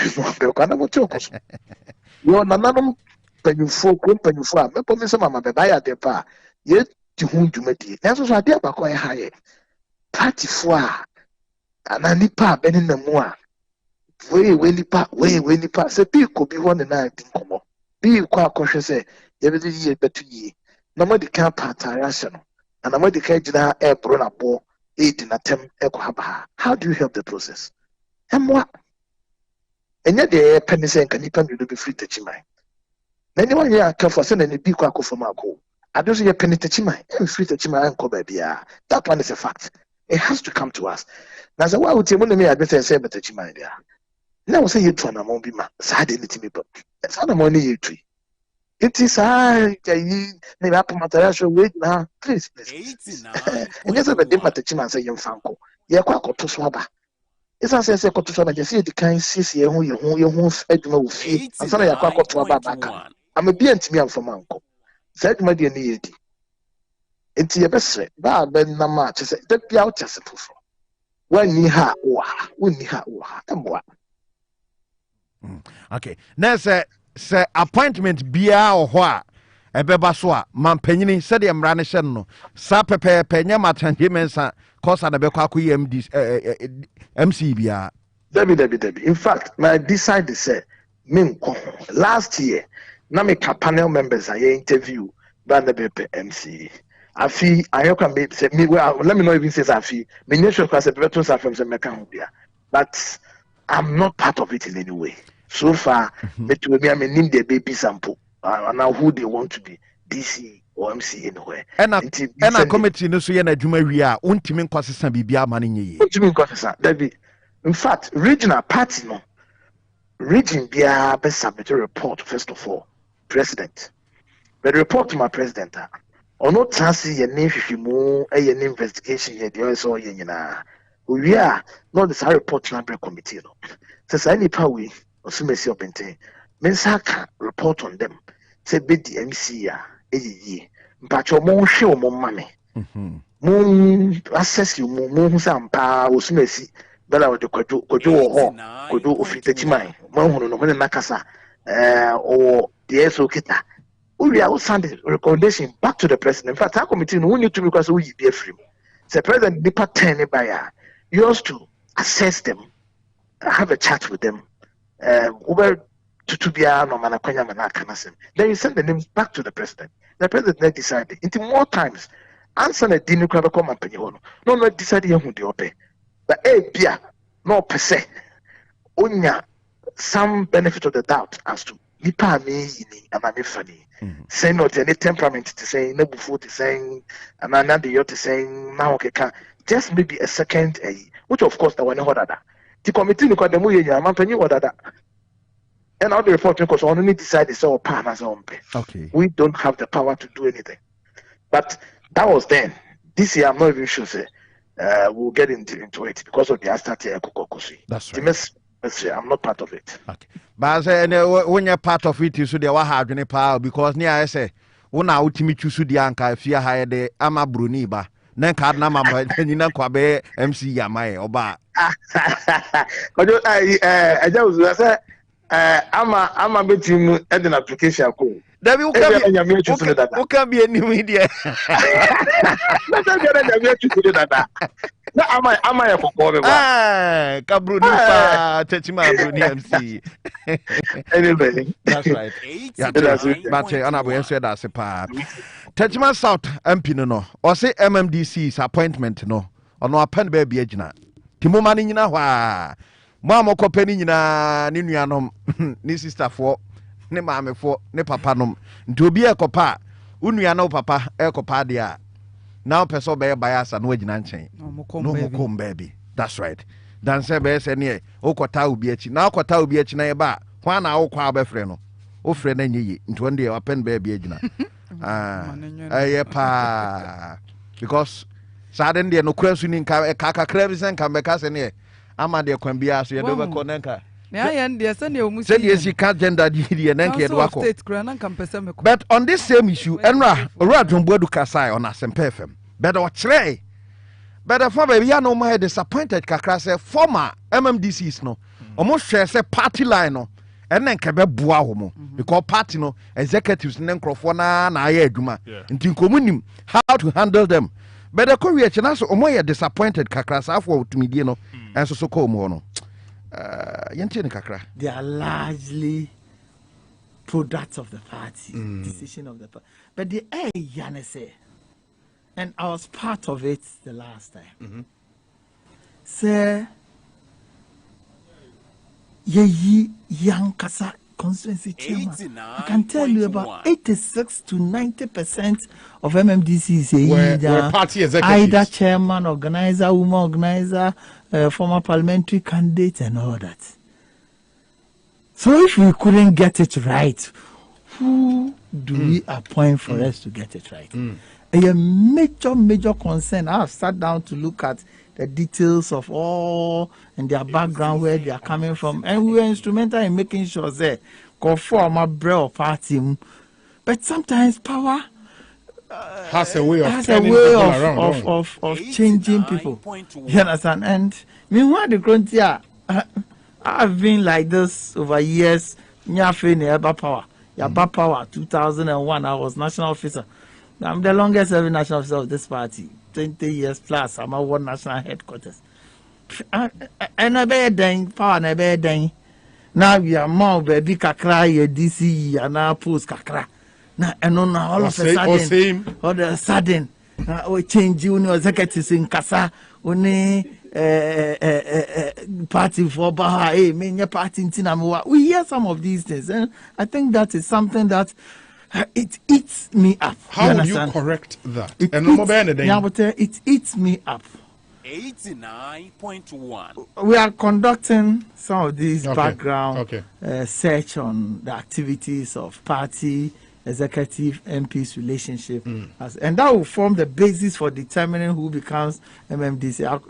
Branton officer may answer no. That will form the basis for determining who become MMDC in the various districts and metros. Beyond that, there's going to be a constant monitoring of the activities by party, by government, because at the end of the day, it is the party's continuous stay in power that will let you stay. Okay. No. Oh, quite am befast on being in there. Say first, now say, at the end, so we are party executives. Into the Enfamumu. Did the whole Ghana MMDCs no?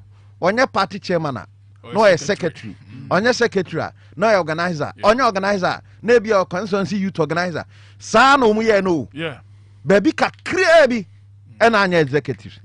But anya executives mpuno. Problem ni ade ma pam. Because obedi this you know. So kwa no akacha say nya party nti no te ha o. Se onya party ni biem. Enti onim party ni bia biem. Enti dombo do say ha no. Say na de party for ye pa anka pese successful no. E na anya yi. Te say ho abiem no mko appoint no. And I want to say, because party executives, when himself you constituency chairman, only how those things exactly. That appointment in there. Yes, any problem. Because no more the 2 or 3 day one. Until say. That is the issue. I'm part of the name of Crawford na do Kurasa demo. And he said, Omo, the so called party executives. And to me, I'm one party now. Papa, why be a moon bet me a party? That is, as I say, how I done people for so. I'm almost disappointed so many party executives. MMDCs. And for that matter, go that line. Yes. And I told you, my son, my home. And we a party why cry now, Dean Frau, massa appointment bed in pa. Yeah, exactly. Oman Timmy. And prove say ye party executive member and a free ho abe MC. Until ye ni mo. So what you say? Near John can you say the crow? Oma Feli. Meaning baby, only a 89.1. I'm sorry, MC and Abisa. There was no party secretary. Okay. And I'm a lobby man, Onya. Masa, Kudru Hono. Bra. On the party for Toko. Yes, everyone can say on the party for Niaka. Yeah, now the chairman, on the chairman, and your free beam. Yeah. Because Wabeka CSC, those things were great power. To another board than the whole year example, say, oh, free year party more organized and one, and then, but there be a best and don't board that and on one. I don't see any person also born you to me. Now, I am so. Son walking. Yeah. And to say, so to baby na party chinchina why, almost a fee. Few money pa. Now, said the party executives disappoint you, no baby, so bad disappointed this time round. Oh, yeah. Yeah. Jaffe, the MMDC is one who says, I'm a man answer any. Mumpenny for what you. Some of you man are saying, "Moanya dear, the Modia party for Ninano, or Mote, name of 4 years now." So, Emi ya pass on abo so ade you can be in you. My dear, said in case in your Mati, Mr. Kama, Tinko be about Tidio. Now, sir, MMDC, now who is a flyer. Sanko for flyer. Oh yeah, no. Hanabuso says so to be the DC, to be the DC. Slogan akasie, slogan. Hey, slogan na ku nim de. Obi abedidi. Obi abedidi. That is my slogan. Ah, Obi abedidi. Obi abedidi obo. Ah, ya bank wo mu na. Enti Munchem, why? What's our produce your dear Hesudi? Dene kama, kope. Ajemen Sakos on her uncle can be. Or can be grown in the Betty. Yet, tear becas what can be. Odiopa, what can be. Yet, tear becau. Send an anno switch the Marco. Sir, what's in quad? And now, one will be my message. Na Council of State Abanam se Brian Kabi. Yapon. Case close. Die bebo boy die to abani we near Abubobi. Do their monk to them like yes support to be I'm a fake social media. A giant share Facebook command for adventure mode afa Radio Link 891 Facebook dia no what the name I am Mr. Fabre can we Victor Pong and was say was share you free akoma dan do na friend dada wa akoma dan watch your Radio Link for you see Radio Link 89.1 no size mode baby we so ya asie dunketia and was say or share you free abroa asebu kwaman kese and was a time an year constitution 1992 dia no NPP mo antena ase mo boycott ye mo se emfa mo ho ena mo pie ye nso ne hwede mo ye na se mo tena ase pa tre constitution bi anka enye mo se ni mbeka se Ghana eye mo de we po amantwere bi ena democracy mo toto na sisei ono ne de a odi free kwaman kase eba ye eno no chairman ase edu nketia we so ye na WUSU OPD ne de a ode ba ye no se opeso akatre NDC amanyuko say wasem airtime wasem nya de wasem eyefo se bio wasem nya papa wa hu lawyer papa bie no obetimi atwitwajo na we nya say lawyer mranimfo